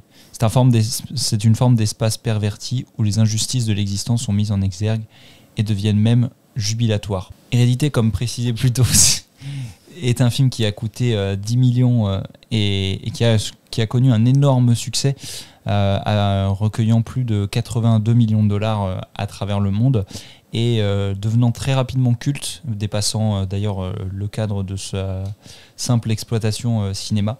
Et c'est également un premier long métrage qui a su bénéficier d'un casting particulièrement prestigieux. On a Toni Collette qui joue le personnage principal, Annie Graham qui est très connue notamment pour Sixième Sens ou Little Miss Sunshine, mais aussi d'ailleurs on en avait parlé d'un de ses précédents films, de Velvet Buzzsaw, réalisé par Dan Gilroy. On a également Gabriel Byrne, moi que je retiens surtout pour Usual Suspect, mais qui a aussi joué dans Ennemi d'État de Tony Scott ou Miller's Crossing. Et également, et c'est là où effectivement ça a été un petit peu un mindfuck pour moi, parce que je m'en suis rendu compte après, que ce n'était pas Nat Wolff, mais bien Alex Wolff qui jouait le fils de la famille Graham, donc le jeune frère de Nat Wolff, qu'on connaît bien pour le fameux Light Turner de l'adaptation Netflix de Death Note. Mais voilà, il faut préciser que les deux en fait ont commencé leur carrière pratiquement via un groupe de musique qui s'appelle Nat et Alex Wolff, qui a été d'ailleurs adapté en série puis en film. Mais en plus je crois que le titre il est chelou, je l'ai pas noté, mais genre je crois que c'est The Nude Brothers, un truc comme ça. Je te jure, c'est trop bizarre. Enfin bref, alors que le mec il devait avoir genre 5 ans, tu vois. Et oui, donc Alex Wolff, qui est notamment connu pour avoir joué dans plusieurs des derniers films Jumanji. Et on citera en dernier Millie Shapiro, qui joue la fameuse gamine un petit peu étrange du film. Donc, écoute, je vais faire honneur à notre invitée, Élise. Est-ce que tu peux nous pitcher de quoi ça parle, Hérédité? La tâche ingrate. Ouais, vraiment. Non, mais comme tu as dit, c'est ça fait un petit moment que je l'ai pas vu, mais dans mes souvenirs, c'est la grand-mère maternelle qui décède, qui met la famille dans une situation de deuil. Donc on suit cette famille dans les jours qui suivent le décès. Et on entre dans une forme un peu de folie de tout le monde, parce qu'il commence à y avoir quand même des éléments assez étranges dans la maison, des trucs un peu paranormaux. Au début, tu te demandes si oui, effectivement, si les gens sont pas en train de virer un peu cinglés ou s'il y a vraiment quelque chose. Et au fur et à mesure du film, tu te rends compte que grand-mère traînait quand même pas mal dans des trucs païens un peu bizarres, avec des déités étranges et violentes, et qu'elle a lancé via ses rites une sorte de malédiction effectivement sur la famille. Que nous on perçoit comme une malédiction parce qu'il se passe quand même des choses pas cool, mais qui, à mon avis, de son point de vue à elle, est quand même une félicité. Je pense que c'est déjà pas mal, mais c'est compliqué parce que ça aborde quand même beaucoup de choses et ça parle de plein de trucs.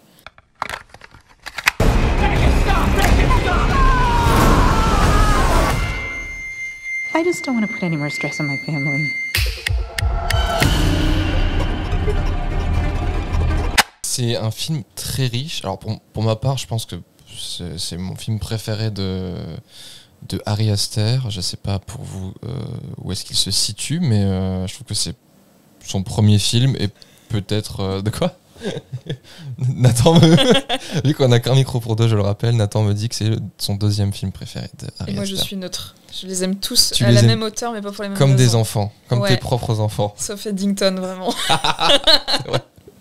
Alors, c'est vrai que Eddington on va bien rire.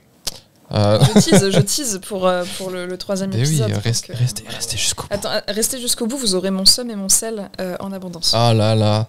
Et on aura ensuite la réponse d'Ari Aster, bien sûr, qui rejoindra le podcast. Il rejoindra le plateau, on se transforme en TPMP. Qui sortira de sa valise. Mais c'est vrai que depuis tout à l'heure, il frappe sur.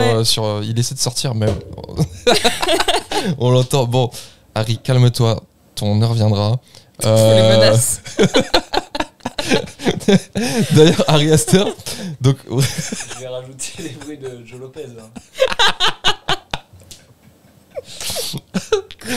Alors oui, Hérédité, tout est dans le titre, ma foi. Ou comme le dirait le titre québécois, Héréditaire. Et oui, on les adore, les Québécois et leur Ils ont titre. réussi à rendre un titre déjà, on a tout compris, encore plus. Mais on comprend encore mieux. Encore plus clair. Non mais big up au Québec. Mais on les adore, peut-être qu'on nous écoute, peut-être qu'il y a 2 auditeurs au Québec, on sait pas. Peut-être, on sait jamais. Et auquel cas on vous embrasse. En vrai, possible. Moi je suis auditrice d'un podcast québécois, je sais pas s'ils ont beaucoup de francophones de France, mais... il faut faire un échange... Ouais. Oh là non, il n'y a pas le micro. Nathan qui s'amuse... Voilà. Putain. Non mais d'ailleurs, attends, rien à voir, je suis désolée, vous c'est pas grave. Non, ici Reco, on est sans filtre. Je vois ça. Non mais Reco Podcast, ouais. Dossier bizarre du coup. Dossier bizarre. Ouais, c'est donc podcast québécois. Ça fait encore québécois comme titre, ma foi. Je vais pas y faire un accent, on va pas le faire. Mais Dossier bizarre, et c'est vraiment 2 bougs. Qui sont en plus je crois ils sont genre parents, tu vois, ils ont une vraie vie à côté, c'est pas des jeunes, c'est des gens qui ont déjà entre 30 et 40 et quelques années, tu vois. Encore sur est-ce qu'on part encore sur la parentalité encore? Non, ok. mais ces mecs là, c'est super. Dossier bizarre, c'est eux qui sont dans vraiment l'équivalent, je pense, de leur sous-sol et qui décryptent vraiment podcast à l'ancienne, tu vois. J'adore. Ils ont peut-être glow up dans dans tout ce qu'ils ont actuellement, mais quand je les écoutais, il y a un petit moment, ils étaient vraiment dans le sous-sol. Et ça résonnait, ça s'entendait. Non, mais ils l'ont dit. Les bruits de gouttes et tout. Ils l'ont dit. Et en gros, ces mecs-là, leur concept, c'est de décrypter des légendes urbaines et des trucs paranormaux, conspirations, mais ils y croient pas du tout, tu vois, ils sont très sceptiques. Et du coup, c'est hilarant parce que t'as 2 Québécois qui se moquent de théories du complot avec l'accent québécois et qui expliquent avec des arguments que j'aurais pas pensé pourquoi ils y croient pas. Non mais, et c'est très fun, j'adore. Ça a l'air incroyable. Hélas, on va arrêter le podcast tout de suite et je vais écouter ça maintenant, dès maintenant. Mais voilà, écoutez, Dossier bizarre, vraiment mes sucres, j'aime trop leur podcast. Très bien, bah on mettra le lien dans la description. Bah ouais, allez. Piquez nos auditeurs, allez-y. Allez les écouter. Moi je milite pour un échange entre pays. Mais attends, on va les contacter pour faire un... Je sais pas s'ils sont fans de cinéma de genre ou quoi, mais en tout cas, ils adorent l'ambiance, tu sais, vieille revue conspirationniste. Oh là là, mais moi j'adore aussi, ça. Tu vois. Donc voilà, ils sont super. Écoutez-les. Attendez, mais pensez quoi de la mort de Coluche? Le mec... Alors oui, Hérédité, qui traite effectivement du deuil, bien entendu, mais comme tout est dit dans le titre, Hérédité, c'est aussi le poids destructeur de l'héritage, le poids de l'héritage qui va détruire la famille petit à petit. Donc effectivement avec cette grand-mère qui traînait dans des choses pas très nettes et qui va petit à petit ronger cette famille de l'intérieur, hein, tout simplement. Ari Aster récemment il était un peu revenu sur le film. Bon, je crois que la métaphore était assez claire. Il disait une famille impuissante qui vivent dans une maison de poupées. Donc c'est littéralement des personnages qui sont comme des poupées sans réel choix, sans réelle force de sur leur destin. Sur leur destin, voilà. Putain, j'ai pas les mots, c'est terrible. C'est pas grave. Mais là-dessus, c'est vrai que c'est chiant de voir les mots pour un podcast quand même. Aster, il dissémine quelques indices sur ça tout au long du film. Il y a une séquence intéressante avec le professeur. Je sais pas si vous vous souvenez, on voit souvent l'aîné de la famille, souvent en cours. Et ce qui est dit par le professeur, généralement, est assez prophétique vis-à-vis de ce qui va se dérouler ensuite. Il parle, à un moment, il parle d'Hercule, et il dit ouais, c'est quoi le point faible du personnage, et il dit il refuse de voir tous les signes. Et littéralement, Hérédité, c'est un film où il y a des signes partout. On en devient presque un peu fou à propos de ça, parce que littéralement le poteau où la jeune sœur va se faire décapiter est marqué du signe de la secte, des choses comme ça. Il y a toujours des signes partout et les personnages refusent de les voir. Et même le public, c'est un film qui mérite une deuxième, je trouve. Oui, il faut absolument le revoir. Pour Hérédité, vraiment prendre le plaisir pleinement et une deuxième fois et différemment. Ouais. Je suis absolument d'accord, parce que moi je l'avais découvert un peu après sa sortie. Je crois que je l'avais vu pas au cinéma, mais juste après. Et pareil, du coup, je m'étais pris une claque, mais effectivement sans avoir vraiment toutes les clés. Et quand je l'ai revu, effectivement, les choses sont déjà un peu plus claires. Et globalement, dans sa filmographie long métrage, je trouve que ces films nécessitent toujours deuxième visionnage, voire troisième. Je suis d'accord. Parce qu'il y a tellement de degrés de lecture, il a tellement de thématiques en vrai. On raccourcit au deuil et à la famille, mais... Oui, c'est vrai qu'on réduit un peu à chaque fois, parce que c'est vraiment la chose la plus visible et peut-être la plus travaillée, on va dire.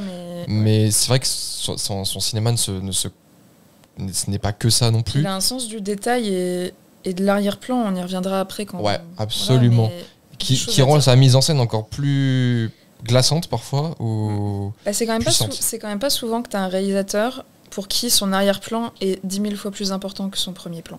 Et là, on reviendra dessus après. Non, c'est vrai, c'est ultra intéressant. Et ça joue encore une fois aussi peut-être sur l'impuissance, le fait qu'il y ait des choses qui se passent dans l'arrière-plan, des choses qui se passent, tu vois... dans le dos des personnages. Tu vois, c'est ça, tout le temps dans le dos. Ça renforce vraiment cette mise en scène.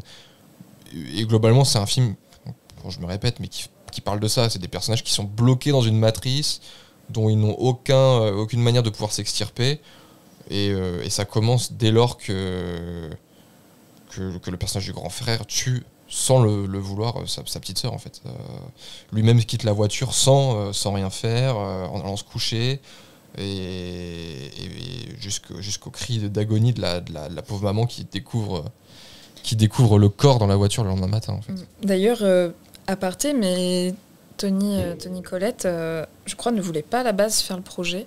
Et c'est quand elle a eu un échange avec Harry où elle a compris sa façon de voir les dynamiques familiales qu'elle s'est décidée à faire le truc. Et Parce qu'elle voulait pas, je crois, se lancer dans l'horreur, il me semble. Nathan va me confirmer ou non. Oui, tout à fait. Elle voulait pas partir dans le cinéma d'horreur, d'autant plus que, alors ça c'est plus une interprétation, mais que Toni Collette c'est une actrice qui est particulièrement habituée au rôle de mère, et donc du coup il y a un côté assez corrupteur par rapport au fait que ce rôle soit très lié à l'horreur et aussi à la souffrance de ses enfants, parce que vous en parliez comme si c'était un événement certes important, mais pas plus notable que ça. Mais effectivement, tout le film tourne autour de la mort en tout cas une grosse partie de la fille de la famille Graham, qui est quand même, moi je trouve, j'avais pas vu le film avant, et particulièrement choc. Et l'un des climax du film, même si ça se passe au bout d'une demi-heure, on va dire que toute l'ambiance et la pression autour du film change, quoi. Donc je voulais rajouter aussi sur le fait que, alors ça c'est assez drôle, mais est-ce que vous saviez que la bande-annonce du film avait été diffusée par erreur dans une salle de ciné en Australie à l'avant-première d'un film qui s'appelle Pierre Lapin. Voilà. Putain, je savais pas. Un film pour Incroyable. enfants. Et donc du coup ça a traumatisé beaucoup d'enfants qui ont vu ça. Alors je ne sais pas exactement quel est le contenu de la bande-annonce, mais j'imagine que c'est pas trop kids-friendly, quoi. Ouais. Et d'ailleurs vous parliez tout à l'heure, et j'aime bien cette analogie du fait que les personnages soient prisonniers de la maison de poupée. D'ailleurs c'est vrai que la mère, donc Toni Collette, Annie, voilà, c'est Annie, soit justement la créatrice de ces maisons de poupées, qu'en fait elle en soit tout autant enfermée finalement que les personnages de sa famille, et qu'au final celle qui tire un peu les ficelles sans le savoir, c'est la grand-mère décédée. Mais en fait cette impression justement d'avoir une maison de poupée, elle est également volontaire par rapport aux décors qui sont des décors faits pour le film. Donc toute la maison a été faite dans le Park City Studio, et donc l'idée c'était d'avoir un dispositif de prise de vue qui soit totalement ouvert. Et justement, les pièces de la maison sont en fait créées avec l'allure de maquette. Et donc justement, l'idée c'était aussi d'avoir des murs et des plafonds qui soient totalement amovibles, tels des maisons de poupées. Donc c'est une impression qui est vraiment renforcée dans les décors, dans la lumière. Et donc du coup, ça donne une latitude complète à cette mise en scène, à cette réalisation, qui est un peu une sorte de, en tout cas dans les scènes de maison, parce que c'est loin d'être le seul décor du film. Ça donne cette impression d'enfermement complet, notamment lié à cette photographie qui est particulièrement sombre et contrastée. Oui, tu voulais dire un truc Oui, c'est renforcé aussi parfois sur des establishing où on a l'utilisation d'un tilt shift. Je ne sais pas si vous connaissez cet effet qui donne cette impression que ce que l'on filme est une sorte de petite maquette. Vous voyez un peu ce rendu d'image. Fincher l'utilisait un peu aussi dans The Social Network, etc. Et effectivement, ça vient encore plus sur ce travail sur la photographie et sur la mise en scène, renforcer l'idée que les personnages, c'est des petites poupées, des petits personnages. Voilà. C'est tout ce que j'avais rajouté pour enfoncer le clou, quoi. Non, mais c'est bien. Sur la mise en scène. Tu fais bien de préciser techniquement comment c'est réellement réalisé.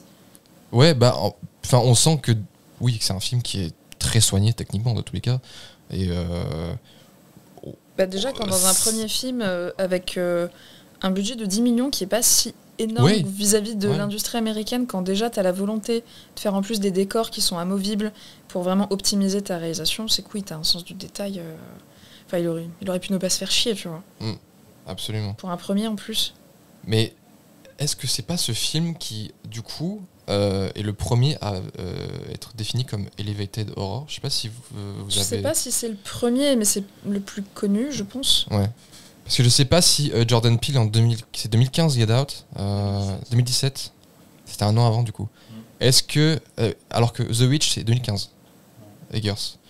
Donc est-ce que, voilà, Elevated Horror, est-ce que c'est qui a eu le premier à avoir ce petit pins sur. De toute façon, je sais pas si tu peux dire qu'il y en ait vraiment un premier. C'est juste que Harry, dans sa filmo, c'est dans la continuité. Et Jordan Peele, ça reste quand même très cinéphile malgré tout. Enfin, en tout cas en France. Tu prends une personne lambda qui va juste de temps en temps au cinéma, il va connaître Hérédité. Est-ce qu'il aura forcément vu Get Out et tout Je sais pas. Moi, je pense pas que c'est comme ça qu'il faut l'étiqueter. Ça va dépendre, tu disais, de la sensibilité de chacun, cinéphile, pas cinéphile. Par contre, ce qui est sûr, c'est qu'il n'y a probablement pas de film qui a eu cette étiquette à un moment qui n'existait pas avant. Par contre, c'est le public qui l'a défini. Peut-être que c'est à partir de Get Out, de Midsommar, de Hérédité, qui a eu, on va dire, cette définition qui a émergé. Peut-être que c'est plus Midsommar qu'en a hérité parce qu'il avait un peu plus de codes divergents par rapport au cinéma d'horreur spécifique. Par contre, comme on disait, c'est clair que Ari Aster, avec ses 2 premiers films, un peu moins après parce que c'est beaucoup moins de l'horreur pure, même si on change de genre quand même. Voilà, même si là on n'est pas tout à fait dans l'horreur traditionnelle. C'est clairement, ça fait partie des jalons indispensables de ce courant, mais qui est très en fait lié au public, à un certain public même. Oui, et puis là, on parle de ciné parce que c'est ce qu'on connaît le plus, c'est notre secteur, mais en vrai, il faut croiser aussi avec d'autres cultures, notamment la culture Internet. Et ce terme est vachement apparu quand il y a eu le début de toute la mode des liminal space et dont Ari Aster, enfin je veux dire, il nous fait des plans fixes larges où tu vois bien le décor qui sont normalement censés être entre guillemets vides. Sauf qu'en fait ils sont jamais vides, mais dans l'idée ils sont vides. Sombres. Et ces plans, c'est soit du fixe, soit des travelling, soit des pannes secs à 90 ou à 180. Et ça, c'est très aussi esthétique, tout ce qui s'est fait sur Internet à l'époque. Enfin, voilà, ça se croise avec ça quand même. Ouais, c'est pas faux. En fait, c'est vrai qu'au final, je trouve que ça devient un peu... ça pourrait être un petit peu fourre-tout. Par exemple, on pourrait dire que la saga des Silent Hill, qui est largement antérieure à cette vague de films, pourrait être de l'Elevated Horror, donc c'est pour ça que je disais que c'était plutôt construit par une communauté, quoi. Après, il y a aussi une notion très horreur psychologique dans cette classification. Oui, et je pense qu'il y a aussi l'effet A24 qu'on peut ajouter là-dedans, c'est-à-dire que quand tu parlais de la mise en scène, quand on parle de la mise en scène, etc., c'est un truc aussi très fétichiste de A24 d'avoir des auteurs qui ont un peu ces styles de mise en scène, qui ont ces sujets aussi, parce qu'aujourd'hui A24, comme on disait, il y a vraiment c'est devenu un peu une référence. Il y a une fanbase énorme de gens qui disent c'est le nouveau film A24. C'est devenu comme parce qu'ils sont très connotés de la qualité. Ouais, mais c'est devenu une marque pour des gens, un sigle de qualité.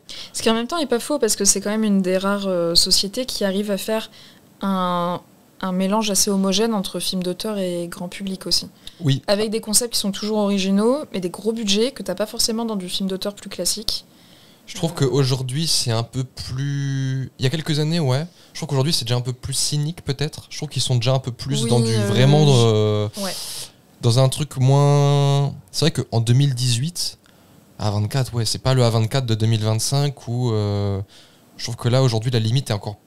Elle est très floue, ça devient vraiment difficile de... Je vais peut-être dire des bêtises, mais c'est pas eux à l'époque qui avaient fait les films comme Lady Bird et ce genre de trucs. Si, je crois. Voilà. C'est vraiment eux qui ont...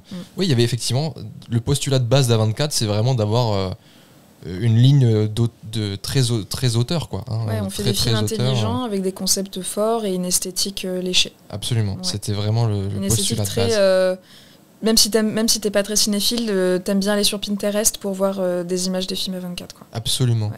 Mais tu vois, le terme elevated, moi j'aime pas du tout. Moi pareil, c'est un terme que je trouve un peu qui veut pas dire grand chose. Des films intelligents, ça veut dire que tout le reste est con, ça veut dire que vos films d'horreur à la con là, vos films violents, de débiles et tout là, un peu. Surtout que on verra par la suite de sa carrière, mais Ari Aster est de plus en plus difficile à caser dans une case en fait, tout simplement. Aujourd'hui, on parle plus d'horreur post-moderne, un peu, tu vois. Et encore. Dans Boys Afraid et Eddington, il s'empare vraiment de sujets, pour le coup. C'est Eddington encore plus criant. Ouais, c'est l'horreur du quotidien en fait. Il nous fait plus des épopées maintenant. Ça devient aussi des On est épopées. sur des parcours du héros cassés, Ouais. pour les 2 derniers en tout cas. Ouais, effectivement. Donc oui, c'est vrai que bon, à 24 et l'Elevated Horror, ce sont peut-être des choses qui ont pu exister un temps, qui aujourd'hui sont déjà un peu plus... Mais ouais, c'est très pédant comme terme. Ouais. Parce que tu vois, tu peux prendre dans un contre-exemple, t'as The Devil's Reject, qui est ultra violent, qui est crassouille, etc. Et pourtant, ça dit des trucs. Oui, bien sûr. Non, mais les gens, tu vois, ils vont se dire, ouais, je vais aller voir un film d'Ari Aster parce que c'est intelligent. Ouais. Mais tout comme un massacre à la tronçonneuse dit plein de choses et tu vois, et on dit c'est pas tu vois, c'est ça. Donc en fait ce terme est plus un terme esthétique qu'autre chose, je pense. Pour en revenir aussi à la mise en scène, je sais pas ce que vous avez pensé de ça, je trouve ça super cool aussi. Et répondez-nous dans le l'école s'il vous plaît. Répondez-nous et mettez un like. Non, je sais pas ce que vous en avez pensé, mais j'adore moi la fin avec où vraiment la réalité entre maquette et réalité devient ultra trouble. Où Aster il s'amuse à, vous savez, quand les gens de la secte ils arrivent petit à petit dans la maison, ah oui, et aux alentours de la maison, dans la cabane à la fin, ouais. Où en fait on a genre, c'est comme si c'était des pions tout autour de la maison qui ne bougent pas et qui pop comme ça, pam pam pam, comme si un enfant venait les poser, tac tac tac, et ça rend le truc ultra impressionnant, anxiogène. J'aurais pas aimé jouer avec Harry quand il était gamin. Oh, les Barbie là, les scénarios avec les Playmobil et les Lego super bizarres. Ah, vraiment. Mais je sais pas, je trouve que c'est des super bonnes idées de mise en scène. Ouais. Et puis il y a d'autres choses qui disséminent un peu partout dans le film, notamment le personnage un peu énigmatique, trouble du frère de Toni Collette, qui se serait suicidé. Son père aussi se serait suicidé en faisant une grève de la faim. Mais du coup son frère, elle explique que il avait été diagnostiqué schizophrène, mais lui son excuse c'était maman me met des voix dans ma tête. Donc est-ce qu'il y avait déjà les prémices d'une sorte de manipulation de la part de la grand-mère pour en faire une sorte déjà de paiement. Ouais, je sais pas comment on dit. Du coup, je sais pas, je trouve qu'il ajoute plein de petits indices qui te font un peu réfléchir, qui agrandissent un peu cette sorte de petit lore sympa autour de cet univers. Et ouais, moi je trouve que c'est peut-être déjà c'est mon film préféré comme j'avais déjà dit, mais le film le mieux écrit par Ari Aster, que ce soit les dialogues, les situations, le contexte, plein de choses. Je trouve que c'est super bien écrit. La scène, une de celles qui m'a le plus marqué dans ce film, c'est la scène où Toni Collette hurle sur son fils à table. Je l'ai tellement aimé que j'avais, très bien, on avait des exercices à 3 yes d'acting, j'avais demandé à rejouer cette scène et à jouer la mère parce que j'avais trop envie de vivre cette expérience de tu hurles sur ton gamin mais avec une telle violence. Elle est incroyable cette scène. C'est génial. Elle est incroyable. Ouais, t'avais envie un peu d'humilier un camarade de classe. Exactement. Non, mais c'est parce que j'ai fait du théâtre. Non, mais c'est pour de vrai, j'ai fait du théâtre quand j'étais au lycée et c'est toujours intéressant de jouer ce genre de personnage parce que tu utilises des trucs que tu n'utilises pas dans ton quotidien, des trucs de rage et tout. Et je pense que c'est ça aussi qui a vachement plu à Toni Collette, c'est qu'elle est quand même vachement sortie aussi de sa zone de confort. Enfin, elle a fait des trucs comme Little Miss Sunshine, tu vois. Là, on est sur un... Ah oui, mais c'est ça. C'est l'idée d'avoir ce propos derrière autour d'une famille qui serait morcelée, qui serait manipulée par une force en présence, mais qui est difficile, en tout cas pour eux, à identifier. Je crois qu'on a oublié de préciser aussi que son personnage, donc Annie, était apparemment victime de somnambulisme, ce qui l'amène à faire des choses extrêmement dangereuses, à la limite de tuer, voire même de réduire en cendres sa maison et ses enfants. Donc c'est vrai qu'on sent que c'est dès le début une famille qui est potentiellement dysfonctionnelle, avec la figure du père qui est vraiment en retrait, hein, Gabriel Byrne, je sais pas comment ça se dit en fait. Mais ouais, Byrne. Est assez effacé et en fait il lui faut vraiment un sacré déclic pour qu'il commence enfin à se rendre compte que ça tourne pas trop tard. Bah ouais, c'est ça. Ouais. Et globalement c'est une famille qui se rend compte trop tard que tout est déjà en marche et qu'ils peuvent plus rien faire. Et en fait littéralement depuis même son somnambulisme, le film il fait que ça, de jouer sur le est-ce que c'est quelque chose de l'ordre du médical ou est-ce que en fait c'est de la possession? Ouais, finalement à la fin ça tourne sur de la possession, mais tu te demandes est-ce que son somnambulisme depuis le départ c'est pas justement de la possession ou est-ce que c'est un vrai trouble médical qui vient de l'anxiété et... Parce que finalement, la grand-mère a tellement tout orchestré sur plusieurs générations, tu ne sais pas à partir de quel moment en fait ça a commencé réellement. Et si elle est liée à tout. Et également, justement, c'est intéressant ce que tu dis par rapport à la possession, parce qu'on n'en a pas beaucoup parlé, mais la deuxième partie du film, elle est vraiment liée à un personnage que l'on découvre comme étant au départ très positif pour Annie. Donc, il me semble que c'est Joanne qui va essayer de faire du bien, de réconforter Annie, sauf qu'en fait elle se révèle être une apôtre de cette secte pour ressusciter d'avoir quelqu'un d'aussi proche de ta famille qui vient se mettre dans ta famille à ce moment-là de ta vie où tu es le plus faible et qui s'immisce dedans. Et, moi je trouve que c'est encore plus terrifiant que les éléments stressants autres du film, tu vois, ce truc d'intrusion. Ouais. Parce que pour le coup, c'est beaucoup plus terre à terre, en fait. Ouais. Si tu retires ça, il pourrait y avoir cette notion d'une prédatrice ou d'un prédateur qui pourrait s'approcher justement au moment où tu essayes de faire de ton deuil. Et justement, ce deuil-là, il essaye de passer par un rituel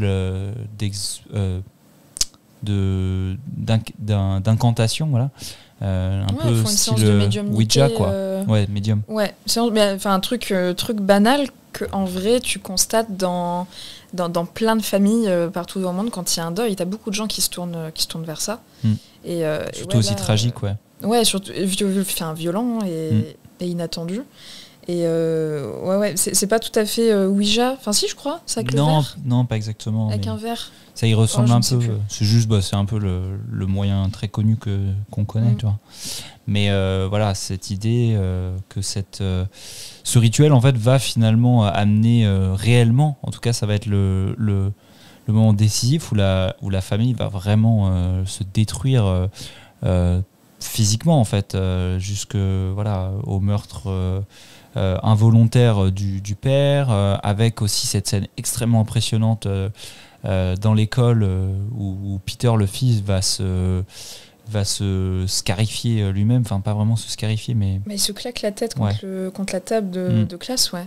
Et qui sont en fait des présages, qui sont présagés par... Justement, il y a un truc dont on n'a pas parlé depuis tout à l'heure, qui est sur toute sa filmo, encore un thème, tellement il y en a, mais c'est bingo. Ouais, de ouf. Non, mais c'est la culpabilité. C'est que tous ces films sont transcendés par la culpabilité, et tous ces personnages, et tu le vois dans Hérédité, tout le monde se sent coupable pour des choses où ils y peuvent rien du tout. Enfin, Annie se sent coupable vis-à-vis de ses enfants et puis de sa mère. Enfin, un rapport et spécial de sa fille aussi, parce que lorsque sa mère décède, justement, elle a du mal à obtenir l'affection qu'elle voudrait avoir auprès de sa fille, et essaye de faire du mieux qu'elle peut, alors qu'en fait, on se rend compte très vite que dans son passé, elle a pas été carrée vis-à-vis de ses enfants, quoi. Et puis c'est elle aussi qui envoie sa fille dans la soirée, alors qu'elle n'a pas vraiment envie d'y aller. Donc il y a cette culpabilité de... Le personnage du fils et de la mère qui se renvoient constamment la balle de mais c'est ta faute, non c'est ta faute, qui va rompre le dialogue et qui va rompre cet équilibre en fait. Là où ils auraient pu, comme ils le disent lors de la discussion à la table, où ils auraient pu en sortir meilleurs, ils s'effondrent complètement, quoi. Et c'est quelque chose que tu retrouves dans tous ces films, parce que Midsommar, alors je sais plus du tout le nom de son personnage, mais je sais même plus le nom de l'actrice, comment elle s'appelle. Florence Pugh.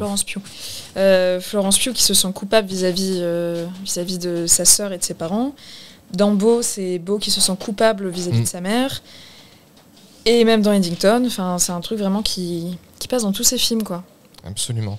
Mais je crois que... on a beaucoup revenu sur le film, mais oui, l'une des forces de l'écriture d'Aster sur ce film-là, c'est effectivement son rapport au réel et sa pleine conscience et connaissance des engrenages destructeurs ou de manipulation. C'est-à-dire que vraiment, comme on le disait, le truc de la secte, ça existe. Il y a des gens qui s'introduisent dans des familles de cette manière, qui vont manipuler, qui vont isoler des individus pour leur faire croire certaines choses. Et là où c'est vicieux, c'est que... Alors c'est pas le cas dans le film, parce qu'elle vient, ce personnage de la médium...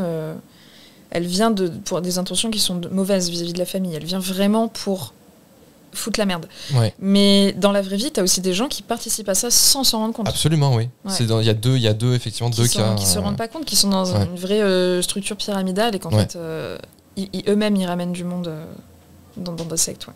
On n'a pas parlé de la technique. Ouais. Moi, j'aimerais bien parler de sa manière de réaliser quand même, parce que c'est assez fou. Donne-temps à cœur joie. C'est parti. Non, mais je vais faire un tunnel sur Harry. C'est parfait. Non, qu'on adore. Ce qui, moi, au-delà de l'histoire et de toutes les dynamiques familiales et de la sensibilité, au-delà de ça, ce qui m'a vraiment impressionné à l'époque, comparé à ce que j'avais déjà vu en film d'horreur, c'est sa manière de cadrer et donc de gérer l'arrière-plan. Ce mec me terrifie Ouais. parce que il nous fait des plans mais de fou furieux où tu as des grands angles et énormément d'espace à l'arrière des personnages. Ton attention est concentrée, d'ailleurs super travail du coup du chef-op, hein, parce que c'est évidemment pas que Harry, c'est le travail aussi de la lumière et de plein d'autres choses, mais tu es concentré sur un personnage en plein milieu du cadre. Le plan est fixe, il ne se passe rien, le personnage est en train de scruter quelque chose, et toi en tant que spectateur tu mets, oui, Powell Pogorzelski. Pas mal, bien pas dit. mal. Voilà. C'était Mais mieux donc, quand même. tu as ce personnage qui est en plein milieu du cadre. À l'arrière, tu vois rien. Tu regardes, tu prends du temps. Le plan va durer vraiment 5 minutes. Et juste avant que le plan disparaisse de l'écran, tu te rends compte qu'il y avait un putain de mec tout nu à droite dans le fond du cadre. C'est génial, ça. Et dans Hérédité, quand il y a l'invasion de la maison avec les membres de la secte, qui sont du coup, en plus, majoritairement des personnes âgées, donc des corps qui sont assez difformes, etc., qui sont tous tout nus et qui sont que dans des zones d'ombre atroces, mais atroces de la maison.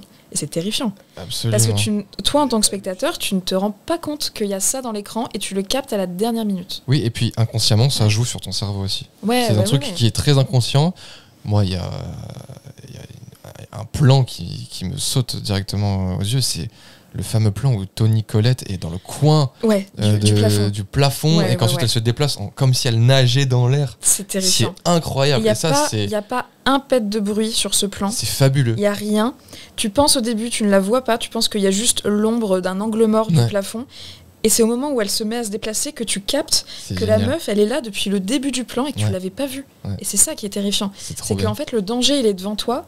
Et t'as beau être dans un niveau d'alerte maximal par rapport au film, tu ne le vois pas quand même. Ouais. Et ça fonctionne trop bien. Et il le perd un peu dans ses derniers films, ce côté, on met plein de choses dans le fond, mais dans Hérédité, ça marche trop bien. C'est terrifiant. Je pense que c'est la force qui me plaît chez lui. Ouais. Je pense que c'est une des vraies forces de ce film, effectivement. C'est comment tu dissémines. C'est même plus de la peur, c'est de la terreur, tu vois. C'est-à-dire que vraiment, quand le truc te saute aux yeux d'un coup, c'est de la terreur. Ah bah t'as une chute de tension quand tu vois ça. Vraiment.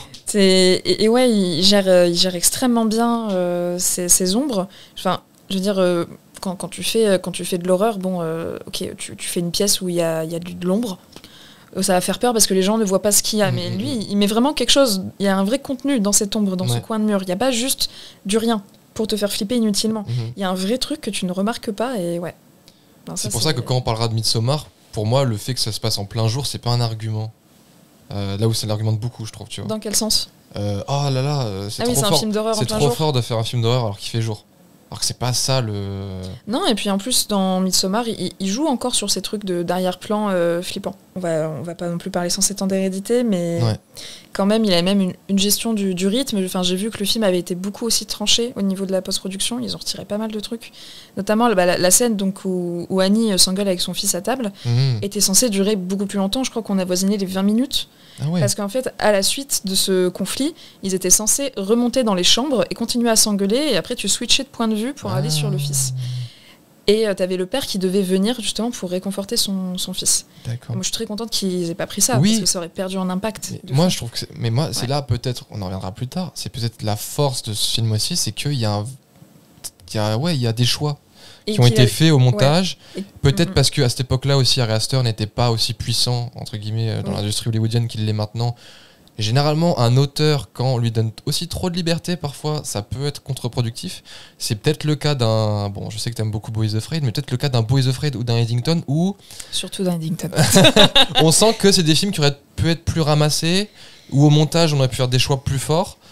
Et Hérédité, je pense que les choix ont été faits et c'est pour le plus grand bien du film. Ils ont été faits au bon endroit. Ouais. Il y a juste ce qu'il faut et avoir regardé juste ce passage un peu isolé de pétage de plomb au repas, ça crée une tension parce que justement, t'as pas de résolution à cette tension. C'est juste ça pète et ça y est, on change de sujet. Et en tant que spectateur, et tout comme les personnages, ça tresse en travers de la gorge. Alors que s'il avait laissé effectivement son passage un peu explicatif où ça continue l'engueulade derrière et où après t'as une résolution du père qui vient voir le fils, bon, ça aurait juste été une engueulade. Ouais. Là, ça prend une dimension, elle est terrifiante en plus. Elle a une tronche, Toni. Ah, mais Toni Collette, j'adore cette actrice, mais vraiment, elle est c'est peut-être terrifiante. son meilleur rôle. Je sais pas, mais de mon côté, elle est ouais. incroyable dans ce film. Mais tout le casting est vraiment fou. Le casting, le jeune Alex Wolff, pareil. La scène où il s'éclate la tête, mais c'est très fort. C'est très fort, voilà. Est-ce qu'on a des choses à rajouter sur Hérédité ? Non, je pense qu'on peut passer à... C'est bon pour toi, Élise ? Ouais, sinon je vais jamais Nathan, est-ce que c'est bon pour toi ? Oui, bah tout à fait, c'était pertinent. En fait, c'est marrant parce que... Attends, excuse-moi, je te coupe, mais vraiment, les deux personnes insupportables, et toi, tu es vraiment la personne qui remet au centre les choses. Mais c'est bien. Tu es très calme. Non, c'est marrant parce que quand j'ai vu cette fameuse scène avec Alex Wolff qui se pète la gueule contre la table, ça m'a rappelé une vidéo qui m'avait fait flipper. Je sais pas si vous voyez. C'est une fille qui est en train de faire un maquillage. Et à un moment, genre c'est comme si elle perdait l'esprit et elle se fracasse la tête contre sa table. En fait, c'était un canular, c'était une vidéo promo. J'ai essayé de la retrouver, ça ressemble vraiment à ça. Hein. Ah ouais ? Si vous voyez de quelle vidéo je parle, elle est quand même sacrément impressionnante. Ça date de 2012-2013, un truc comme ça. Donc voilà, clairement, ça m'a fait penser. Mais voilà, développement super intéressant. Je pense qu'on a chacun un peu notre point de vue sur le film. Même si voilà, on est tous d'accord jusque-là que tout va bien et que Hérédité, c'est quand même vachement réussi. Et moi, j'avais pas vu toutes ces petites subtilités au niveau de la mise en scène et au niveau des contrastes. Donc il faudra que je revoie le film. Mais effectivement, en parlant de contraste, après Hérédité, on va passer sur un film qui est beaucoup plus clair visuellement, qui est Midsommar. Mais ça, ce sera pour la partie 2 du coup de la rétrospective sur Ari Aster. Est-ce que tu as un petit mot à rajouter, ma chère Élise ? Le mot de la fin ? Mot de la fin. Bah, regardez l'épisode 2. Ouais, mais il n'est pas encore sorti, là. Eh bien, prenez votre mal en patience. Non, mais pour l'instant, écoutez, revoyez Hérédité si c'est pas déjà vu. Enfin non, c'est pas chance que je dis. Revoyez-le, puisque vous l'avez déjà vu, et revoyez-le une nouvelle fois. Vous êtes des modèles de cinéphiles. Vous avez vu Hérédité au moins 4 fois. Et oui. Revoyez-le une 5e fois. Vous adorez l'Helvétie d'Aurore. Non, mais c'est un film qui mérite d'être vraiment revu pour apprécier le sens du détail qu'il a dans sa mise en scène. Oui. Vraiment. Bah, de toute façon, généralement, les premiers films, ils encapsulent souvent beaucoup de... Un peu le best. Un peu le meilleur d'un auteur en général. A donné, ouais. Et voilà, effectivement. Et puis, écoutez, allez voir aussi les courts-métrages qui sont étonnants. Allez voir The Turtle's Head. Ah ouais, surtout celui-là. Et voilà. Pour moi, c'est... Et voilà, on a fait un peu le tour. On se dit à très bientôt. À dans 3 semaines pour la suite de notre rétrospective sur ce cher Ari Aster. On espère que d'ici là, il aura un petit peu été chez le psy, chez son thérapeute. Peut-être, ce n'est pas sûr, malheureusement. Voilà. Et merci de nous avoir écoutés et à très bientôt.